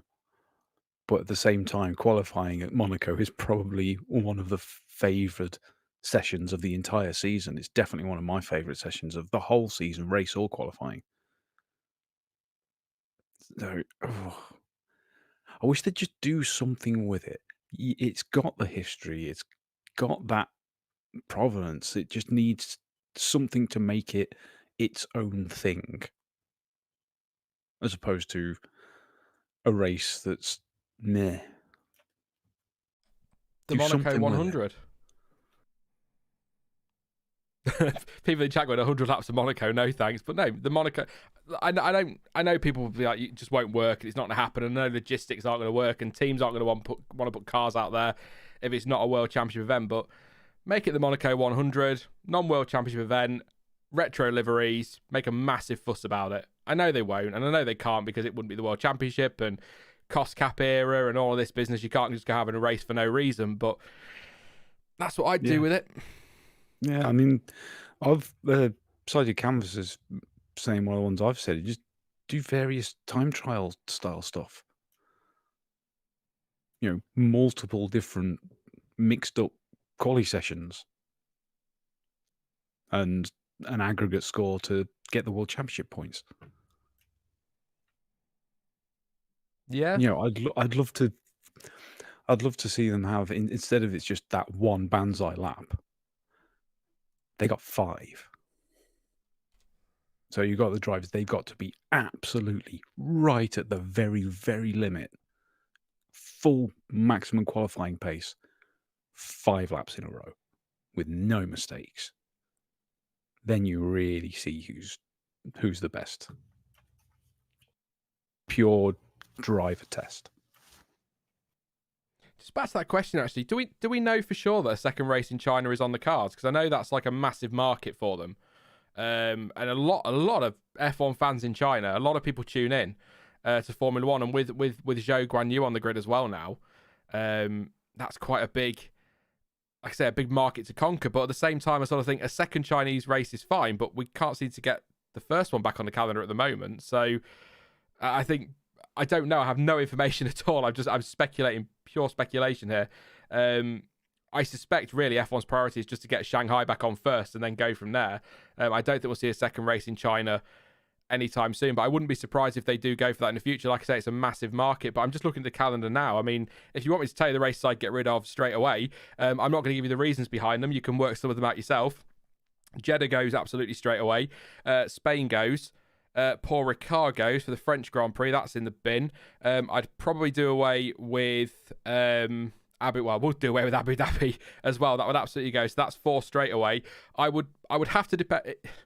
Hungary would depend on how I'm feeling on the day, because sometimes Hungary's actually not bad at all as a race, and it's actually quite good, and then other times it's just bloody terrible. So that would depend how I'm feeling on the day when I make that call. And I know if you throw Jonty's Baku in there, maybe as an extra, then there you go, that's 5. But South Africa looks like it's happening. It looks like there's some movement there, so keep an eye on that one in the coming, I'd probably say, weeks and months rather than days.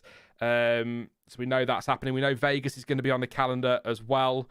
Really pleased to see F1 going back to South Africa.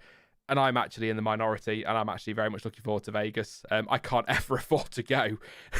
I can't afford Silverstone tickets, let alone heading to Vegas. Do you know how much a Friday ticket is for Silverstone now? Stupid pounds. Yeah, I did look the other day. It's £100 and something. It used to be about £50 for a Friday ticket. not so long ago. It's 100 and Over something quid 100 now quid for to a watch Friday. 2 Practice practice sessions and F2 sessions and cars. 2 qualifyings. Yeah. Assuming they have both F3 and F2. I think they will at Silverstone, but go on then, Jonty. 2 races you chuck off the calendar to bring some of them new ones in then.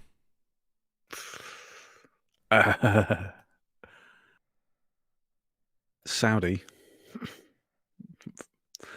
for more than one reason. Oh.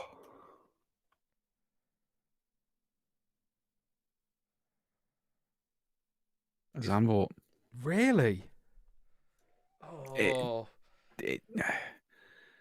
I was super excited to have it back. And it's not good. It really isn't. It might be better this year, and it could all be proven wrong. And it probably won't go anyway because they need to keep it in for max and the amount of money that it brings in. But like, I wouldn't get rid of Abu Dhabi, as bad as that sounds. If we have to keep Abu Because Dhabi, they need to put that chicane back. I love F1, I love the racing, but I do also love the allure and the spectacle. And I'm not so cynical that I can't ignore the fact that certain gala-style events need to remain for the money. But what I would do is make Abu Dhabi the first race. They want the prestige, be first instead of last. So it's all the money interest at the start and then all the racing interest at the end. This is a tongue-in-cheek question. What's Abu your last Dhabi race? starts Brazil. I mean, Absolutely Brazil. I knew the answer. Yeah, there's not even a question there. I can't disagree. I think, like you said, before, haven't you, that still gives Abu Dhabi the prestige, doesn't it, of being the first race? And they get all the fuss around it. Maybe you could do a massive launch thing there as well. Would be quite cool. But yeah. Well, I mean, that was one thing I thought about for Monaco, but the problem is it doesn't really fit with the seasons. You know, February, it's a lot warmer in the Med than it is here, but it's still prone to some rain and what have you. I mean, I would have no objections to a full launch week in Monaco where all the teams launch their new cars and their new liveries and they do demo laps and the drivers can all get in Twingos and have a race or something. You know, well, come on, like you wouldn't love to see that. I'd do a watch along and everything. You know, really make a big effort of it. Monday to Friday, you got 5 days. I know it's difficult because of people working, what have you, and they want to be able to see this stuff. But they got 2 launches each day. There you go, that's 10. And then Saturday and Sunday, they can do loads of display stuff around the track. That's what they should be doing with these historic venues and historic events. They really should. Make a big deal out of it. I mean, in some ways, I'd say NASCAR makes more of a big deal out of stuff because they have a specific, I can't remember if it's 1 or even 2, retro races where the cars do all run old liveries. They make a big deal out of it. It'd be good fun. Like you say, I just think there should be more of a fuss, but and I will carry on with the questions, but just to carry on to that point, George says, was Monaco missed in 2020? I'm going to be honest, I actually did. For all my moaning about how the racing wasn't great and we don't tend to see great races, I look back at that and it's on my list of didn't feel right without Monaco. But I don't know if that's because we all love Monaco or because it's always been there. I was also gutted that Eurovision didn't happen, so probably answers that question for you. I have no taste. So yeah, I missed it, but again, I think probably more out of habit than anything else. It's an odd thing to say. Professional Moron says, how about a Bolton Grand Prix? You can have a Bolton Grand Prix. We've got a Lincoln Grand Prix. That's the only way I'll agree to that one, a Bolton Grand Prix. We need Paddy McGuinness commentator now that weekend. Well, I've seen what was effectively F2 racing around Birmingham, so... Super Formula. Have I just made that up? No, Super Formula is a real thing, which races in Japan. So, close. What was it, the race in Birmingham then? Oh, F3000. That was it. Super There was a Formula. few other things as well. They did touring cars and what have you. Birmingham Super Prix was absolutely awesome. Ginger Fest says all shakedown and filming at Monaco. Yeah, be great. It's not a bad idea. I saw somebody, I think it was Vesk, I'll still find it, but I can remember it. There it is. It says maybe if they didn't keep making the cars bigger and heavier, we might have seen some more racing at Monaco. Yeah, well, that's the other thing. And there's not a lot they can do about that, I'll be honest. Pushing for safety, you know, the driver protection, they're going to get bigger. Yeah. But they can do more with it if they just think.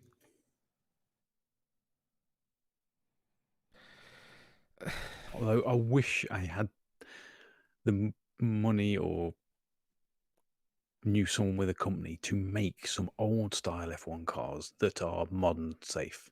Yeah. Imagine if you have like Lotus 49s, but with modern safety standards. My God, could you imagine the racing? It would be incredible. If you've got any questions, by the way, pop them in chat and I'll do some more. But just super quickly, Jonty, on the calendar chat, very quickly. Are you excited to see Kyle Army potentially back? I'll see if I can find an article on it actually while I'm doing that. Oh yeah, definitely. Kyle Army is a fantastic circuit, or rather, it was.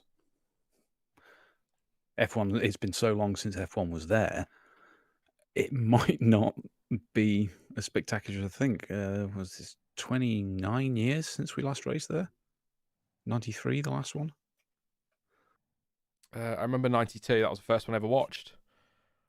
So, but it had really, the layout lends itself to close racing. It causes the concertinas just a bit before the longer straights. Certainly out the last corner is a big one. So that really could lend itself to these cars. Yeah, so it is. Kyle Army is expected to return with the South African Grand Prix. I'm just having a look quickly through to see if there's any dates. Not until 2024 at the earliest. It looks like. So that would take us to 24, which is the maximum number of races under the Concord Agreement. It used to be 25, but it's now 24 for some reason. I don't know why it's not 20, quite frankly. Yeah, but that's what. So it looks like it's back. So, and like I said, that was the first race I ever watched. That was the one that my granddad introduced me to. Or the first race. I keep saying this. I may well have been sat in front of F1 from birth, for all I know. But the one I remember is my granddad sitting down with me. We were fishing on his boat for the weekend, and then sat down on Sunday with Sunday dinner. F1 time, South African Grand Prix '92, and that was it. Hooked ever since. Yeah, similar. I mean, my first conscious memory of watching it on TV was Mansell's tyre exploding in Adelaide '86. But according to my mother, I was forever playing with cars and going on about Niki Lauda before that. So I've definitely been watching it before then. I just can't remember it. Yeah, I think if you ask a lot of people, there'll be their parents will probably say, "Well, no, you were watching it before then," but the one you remember is always going to be your first race, isn't it? Because what's the point otherwise? So, Yeah. Daniel says, "Dull France." Kyalami will be short for these F1 cars. Some tight sectors and off camber bends. I can't read today. That's cited canvas. Dell says we're boomers, even though I am literally not a boomer by definition. No, but there you go. Sean McCluskey says that what I find interesting is I see a lot of fans complaining about dual street circuits, but there are as many dual purpose built racetracks. Oh, I complain about the dual purpose built racetracks. Don't get me started on Abu Dhabi and Paul Ricard or Paul Ricard, Sean, also name spelt brilliantly, by the way. There's a lot of purpose built tracks that I will moan all day about, and there are some street tracks that I think work really, really well. I've got a good feeling about Miami, which I've not seen many people saying, which might come back to bite me quite hard. I think that could be a little bit better than people are saying. I actually also think that the Las Vegas circuit looks quite interesting as a street track. I think there's a couple of spots in there that could give us a little bit of good racing. Oh, it's definitely going to be a spectacle. I honestly don't think the track's much. It's basically going to be like the Bahrain Outer with less corners. But it's going to look incredible. Going down the actual Vegas Strip, 212 miles an hour is going to be insane to watch at 3:00 in the morning. Doesn't matter. Oh, you're not one of these bloody Europeans, are you, Jonty, that moans about getting up early? Oh God, get out! I love it. I genuinely enjoy getting up for Australia, I must admit. There's something. I said it on Sunday. There's something nostalgic about it for me. The whole getting up and watching Japan in the early hours. I love it. And by the way, just to kind of give an update on Sunday, everyone, I joked about it on stream that, it gives you the rest of your day and you can get on with your life. And in reality, I'd probably sit on a sofa, play some Fallout and fall asleep with a controller in my hand. I sat on a sofa, played Fallout and fell asleep with the controller in my hand. I saw that one coming, didn't I? But I just really enjoy getting up early. And I as opposed to the evening races, like we're going to have with Miami, you're just hanging about all day waiting. And I'm not as much of a fan of that, but I'm up all night anyway, so it doesn't really matter. But I quite like that one. So more of that, please. I also quite happy if F1 stops trying to cater for European fans as well. You know, there was a little moment in Australia in qualifying where we had those red flags and the sun was coming down and it was starting to lose daylight. And all I could think of, and I know completely different circumstances, completely different weather, but the dimming daylight, and all I thought was Suzuka 2014. It was just, for some reason, my head just went there and was like, we shouldn't have been racing in that situation. And the drivers complain about the sun in their eyes, and I know it's a challenge, but, if that starts an hour earlier, that's not a problem. And the only reason it starts as late as it does is to cater for European fans. There's no need for that. We can get up 2 or 3 times a year for races. It's not a problem. And if you ultimately at the end of the day, if you want to get up for F1 and watch it live, you will. If you don't, then you won't. It's plenty of repeats on Sky. Yeah. 100 times a day. Well, it turns out I have got a way to make F1 even more exciting and interesting. All we've got to do is to have all the teams are only permitted to design their car when my cat's on the designer's desk because she likes cursors. I'm currently doing this stream with a cat that's sitting on my keyboard, batting at the screen, and sitting on my hand.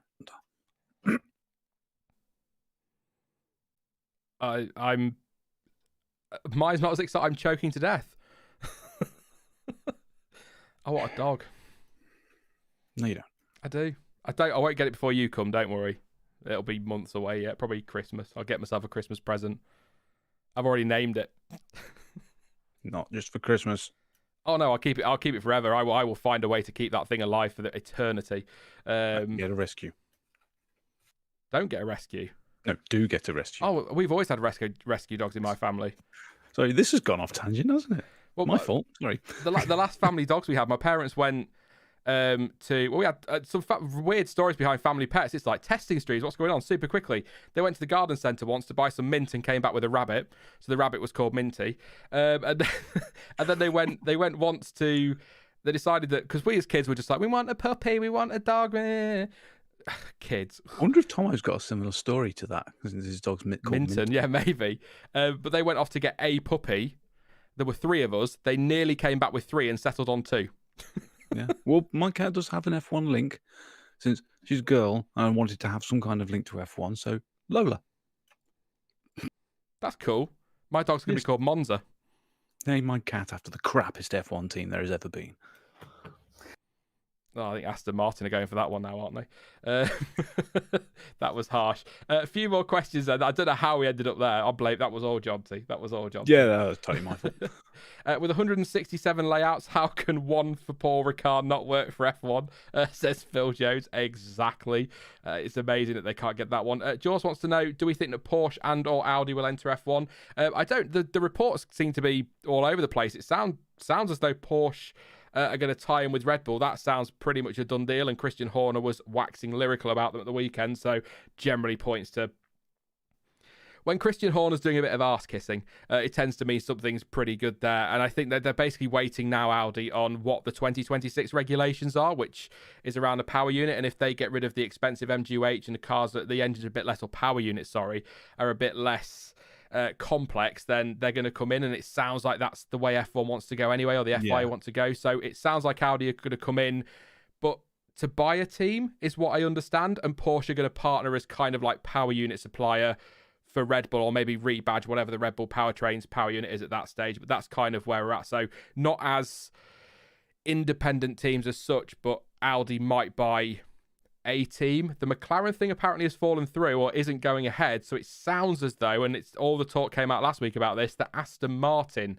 is the one that Audi could end up with. And going back to the point earlier, Jonty, if things don't improve, that'll happen 100% because Lawrence Stroll ain't going to stick around, is he? So there's his way out if he needs it. Yeah. See, with all these rumours that came through, all I could think was like, nothing shows faith in your new venture into producing your own powertrains than signing a deal with Porsche. Yeah. I think when the rumour first came out, we were, 4 weeks into the season?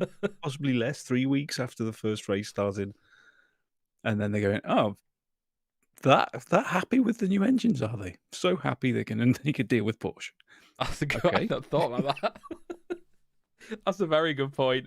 How are things? Fantastic. How's the engine? Well, actually, based on the retirements they've had so far, then maybe it's the right thing to do. But I think we shall see. Is the way it sounds positive, Jaws. Just to kind of answer that question in a shorter way, it's just all down to what F1 want to do. But did you read today, actually, Jonty? Sorry, that there's 3 or 4 teams, according to Joe Sayward, that have kind of put a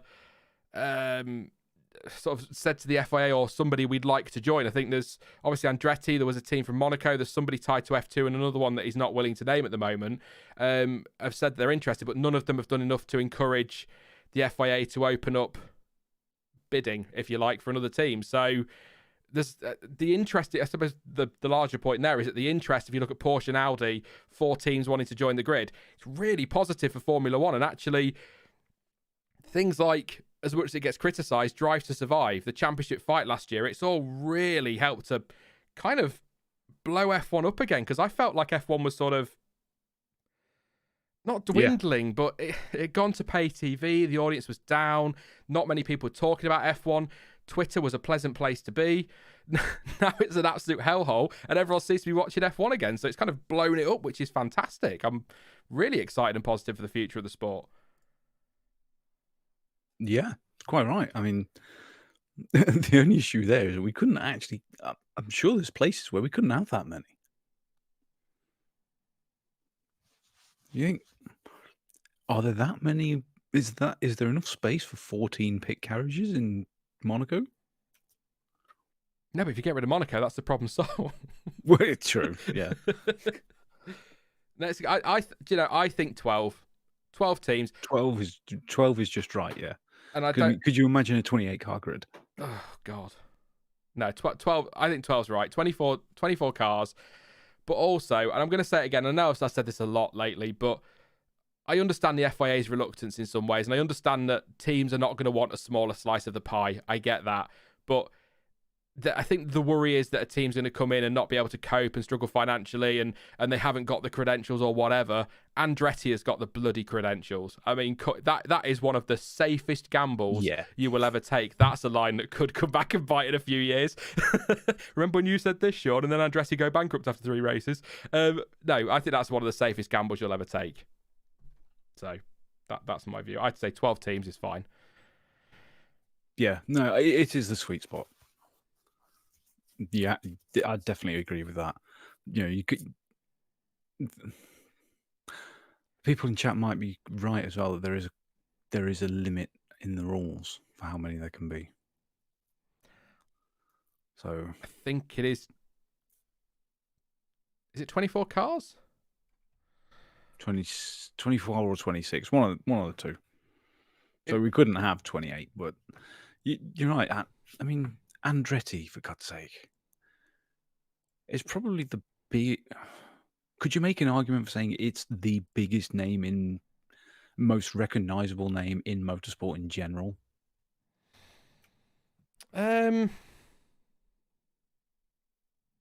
Specifically motorsport, I think you could. Because when you said that, my instant thought was Ferrari, which just shows you where my mind's at. Fanboy. Oh, I mean, I meant driver name. But driver name. Or driving family.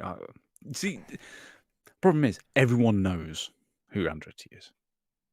You've got brand new fans who've just come in, maybe from this year's Drive to Survive. They've already heard his name because of this news being talked about. And they will see everyone going, well, there's a name that knows something. And, and they might go and look, Christ, this guy was a big deal. Yeah. You know what I mean? So even if someone's arrived a month ago, they're already aware of how big the name of Andretti is. No, that's a fair point. I'm trying to think of Red Raven saying Penske, maybe. Team Penske. Unless you're thinking of an entry, maybe. I don't... Yeah. I have a quick look for the rules to see if there's anything in US there Central, definitely Penske. Roger Penske he's basically the godfather for wheels. Godfather for wheels, I like that. I love you all dearly, but I am not ready for those regs. He literally owns the sport.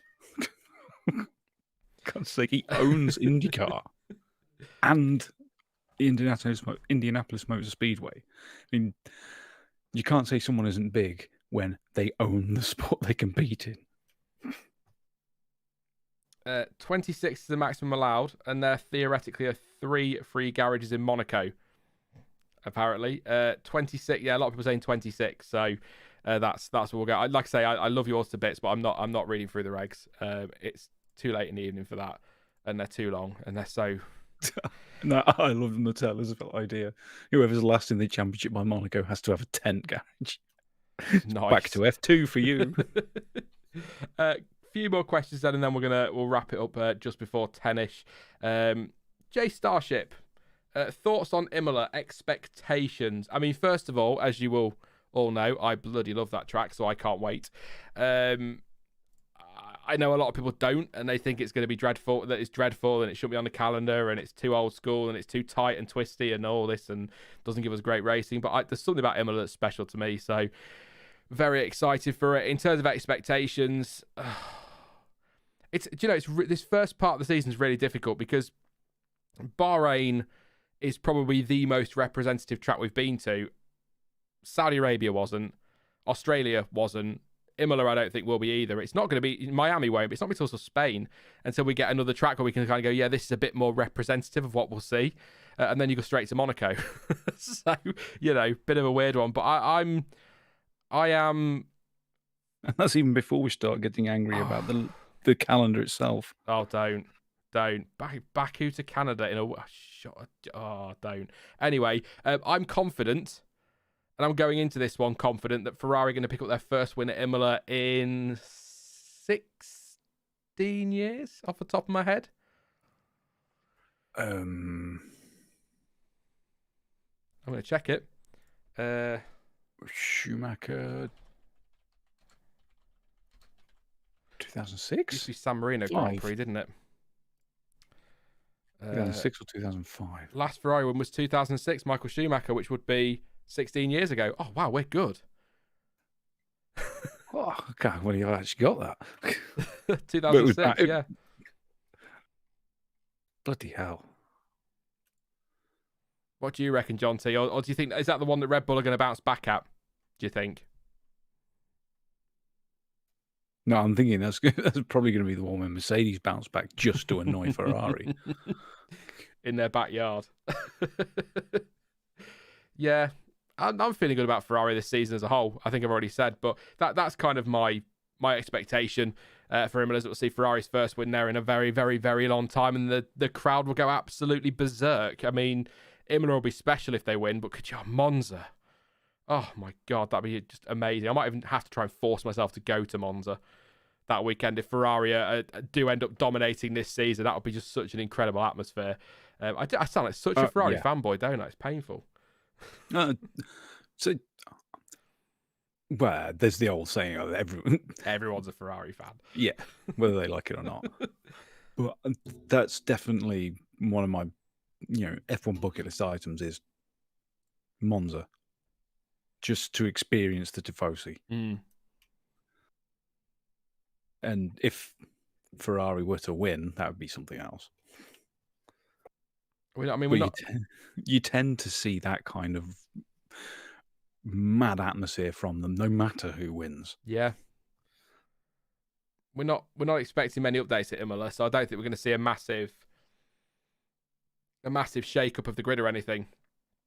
So I think we get more of the same. But I tell you what, actually, I will say this because I saw somebody the other day having a bit of a grump about Formula One and how they've reset these regulations and it's the same 3 teams at the front. And I sometimes just want to message people or reply to people and go like, well, what the hell did you expect? The 3 teams with the biggest budgets have done the best with the regulations and are the top 3 teams.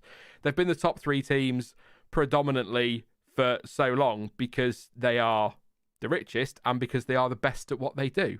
So, and I said this over the winter, don't expect, Haas have had a great bounce back this season, but don't expect Haas to suddenly be title contenders or expect to see Alpha Tauri or Alfa Romeo up there fighting or Williams doing a Brawn, because the whole Brawn thing was special, but that is a very, very rare thing.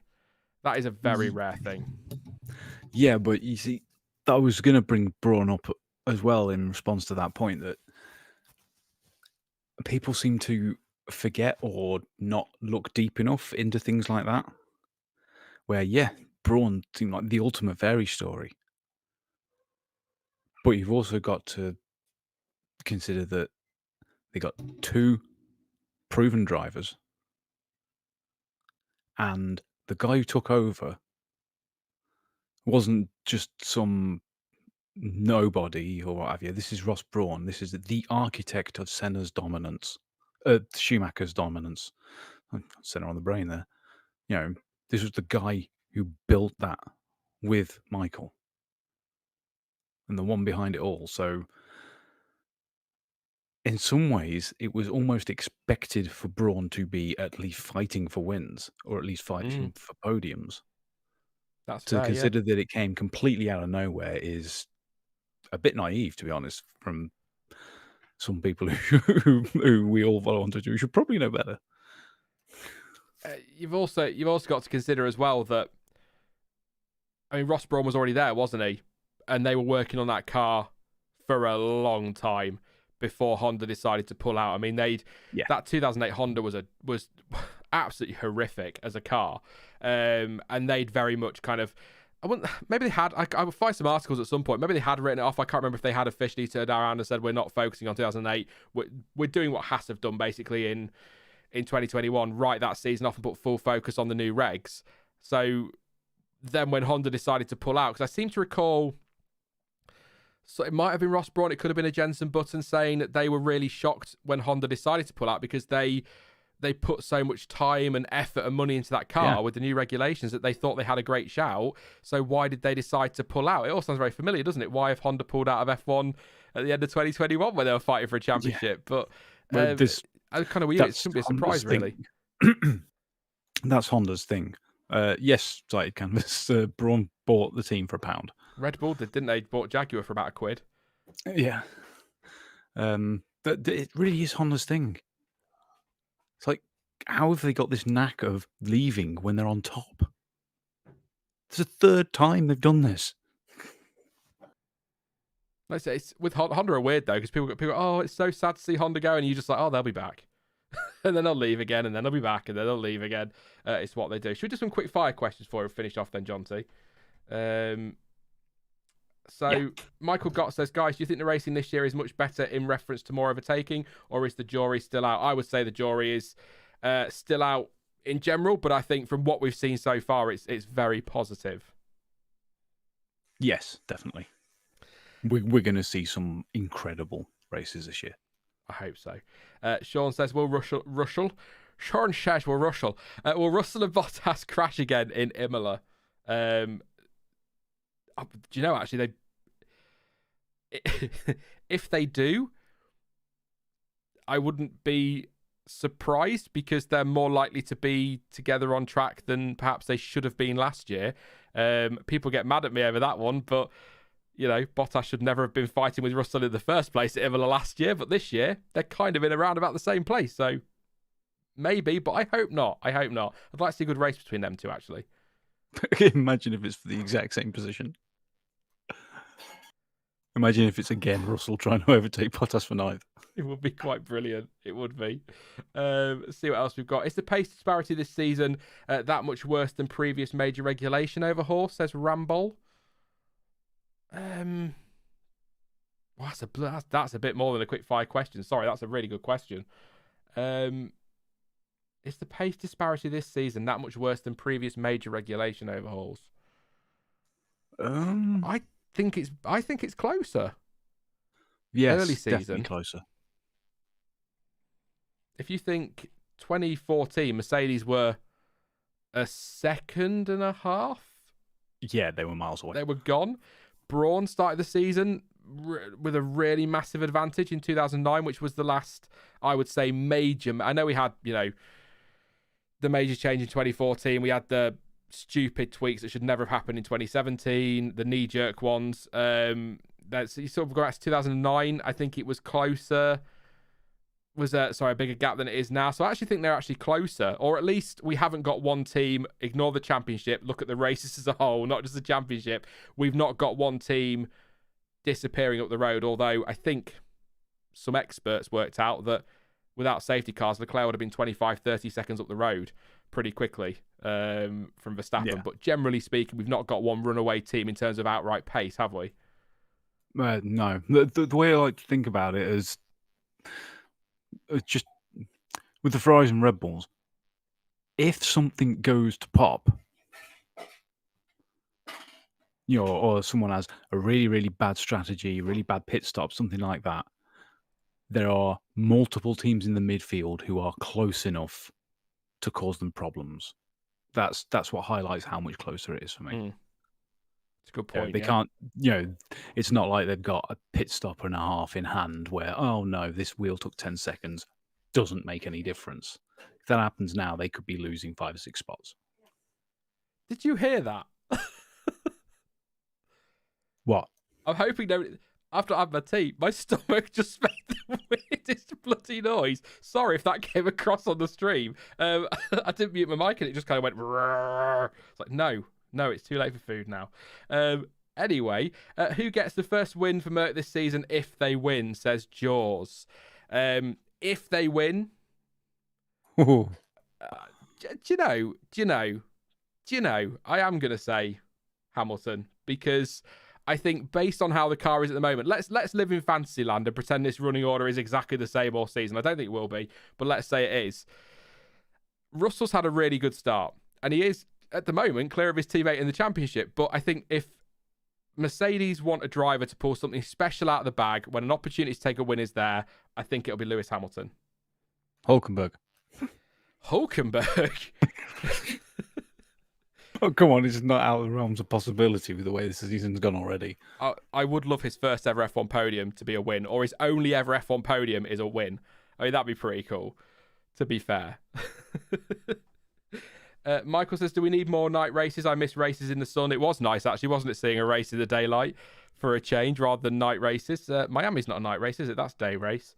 I think next night race will be Singapore? Yeah. Possibly double Singapore as well, of course. Possibly. And I don't care how tacky and boy racerish it is. I still think LEDs under the wings and under the floor would look amazing for these cars. Have them so that they're the same colour as the teams get for the timing tower. That would be... It would be very boy racer. Do you want a fat exhaust on them as well? Why not? One more then, super quickly, if there is one. If not, then we will wrap it up. Yes, we've answered that one on the pound. Purple Zebra says yes to LEDs. Jonas agrees. Yeah, that'd be good. Ada says, yeah, reserve driver getting a win. Cars look better in the sunshine, says Rambol. George Lewis is getting no breaks this season. I doubt that will change. That's from filling the blanks. So, yeah. No, I'm just having a ponder there. Lewis doesn't seem to be getting the breaks, does he? Actually, that's what I was going to do. Sorry, I am going to finish in just a second, but I wanted to just clarify something, because Sunday, I know as some of you pointed out, but on Sunday, Lewis had said over the team radio that they put him in a difficult position. And I kind of said at the time that I didn't know what that was. Now, basically, is it James Vowles has done the debrief? I think it was James Vowles done the debrief and explained that essentially they put him in a difficult position. Where's the quote? It was all about engine cooling and keeping the power unit cool during the course of the race. We pushed everything to the limits, as you would imagine, and one of those is engine cooling, and you do that by closing up the bodywork or changing the louvre designs at the back of the car. That decision is made on Saturday, but obviously racing on Sunday, 24 hours later, and in particular circumstances, blah, blah, blah, blah. As a result of that ourselves, you would have heard it from teams up and down the grid. We're right on the limit for the engine and cooling. Essentially, I'm trying to find a bit where he says it, but basically it was a case of they'd asked him to cool things down, and it was what what people said in chat. Basically, was they just said it was about cooling down, and then he was still trying to keep the pace up and all of that, and that was what put him in a difficult position. So it wasn't anything. I saw a few people saying he was moaning because they wouldn't move Russell out of the way, which I mean, 3 races into the season is not in keeping with what Mercedes do. If that had been 5 races from the end and Hamilton was going for a title, then yeah, I could understand, but not the 3rd race of the season. Yeah, that's always the big issue with any kind of team orders. It's like, when's too soon? Yeah, and we had calls a few years ago saying that Russia was too soon when it was happening in September, October. I don't think Russia was too soon. At that point in time, Bottas was not really in the championship fight, wasn't realistically going to get himself into it. Vettel was closing down and was the biggest threat to the title for Hamilton, so it made sense to move him out of the way.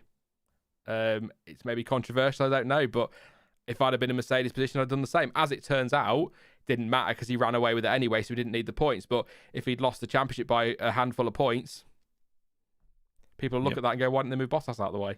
Yeah. It's a team game, guys. It's a team game. Dale's got a very good point. Alpine team orders definitely didn't come too soon in Jeddah. No. God, that was close.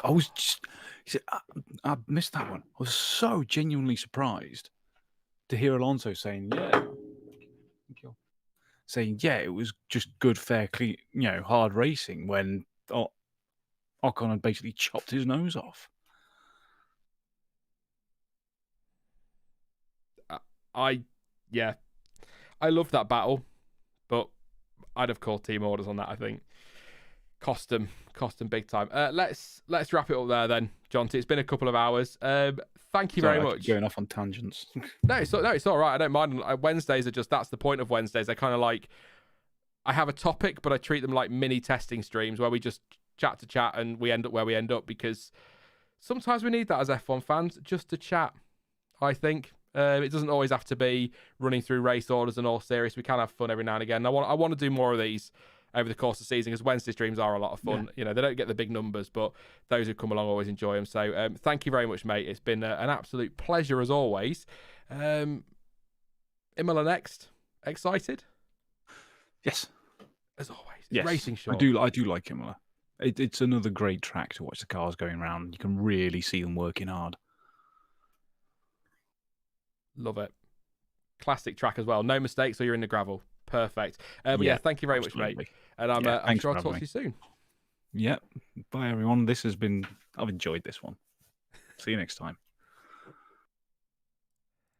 Yep. Thank you very much to Jonty. Thank you to you guys as well for tuning in. Like I say, always enjoy a good Wednesday waffle. So great to chat to you all. I will be back this weekend. It'll either be Friday or Saturday. I'm not sure yet. Assuming there is some news, I will do the weekly news roundup. I'll be back then early next week with another video. And then, of course, it's the preview for Imola. There'll be something else around that weekend as well, the reaction on Sunday. And I'm contemplating, just for those who are here and interested, no promises, but assuming I can get something sorted, I might do a sprint qualifying watch along on Saturday, because I think that could be a lot of fun, but that's not a promise. I'm just letting you know that could happen, so heads up on that one if you suddenly see that appear in your sub box. But there will be something later this week, as there always tends to be before the weekend on a non-race week. A bit quieter on the channel, but then We get quite a bit in over race weekends usually, so that's all good. Don't forget to follow me on social media. All the links you need for that are in the description down below. Don't forget to leave a like as well. Actually, 274 watching and 171 likes. So please drop some more likes before you go. That's a pretty nice ratio actually there. I quite like that one. And don't forget to subscribe as well so you don't miss out on any future content in the future. Future content in the future. What a surprise. But as ever, thank you for watching. I've been Sean. This has been the F1 Word. And until next time, goodbye.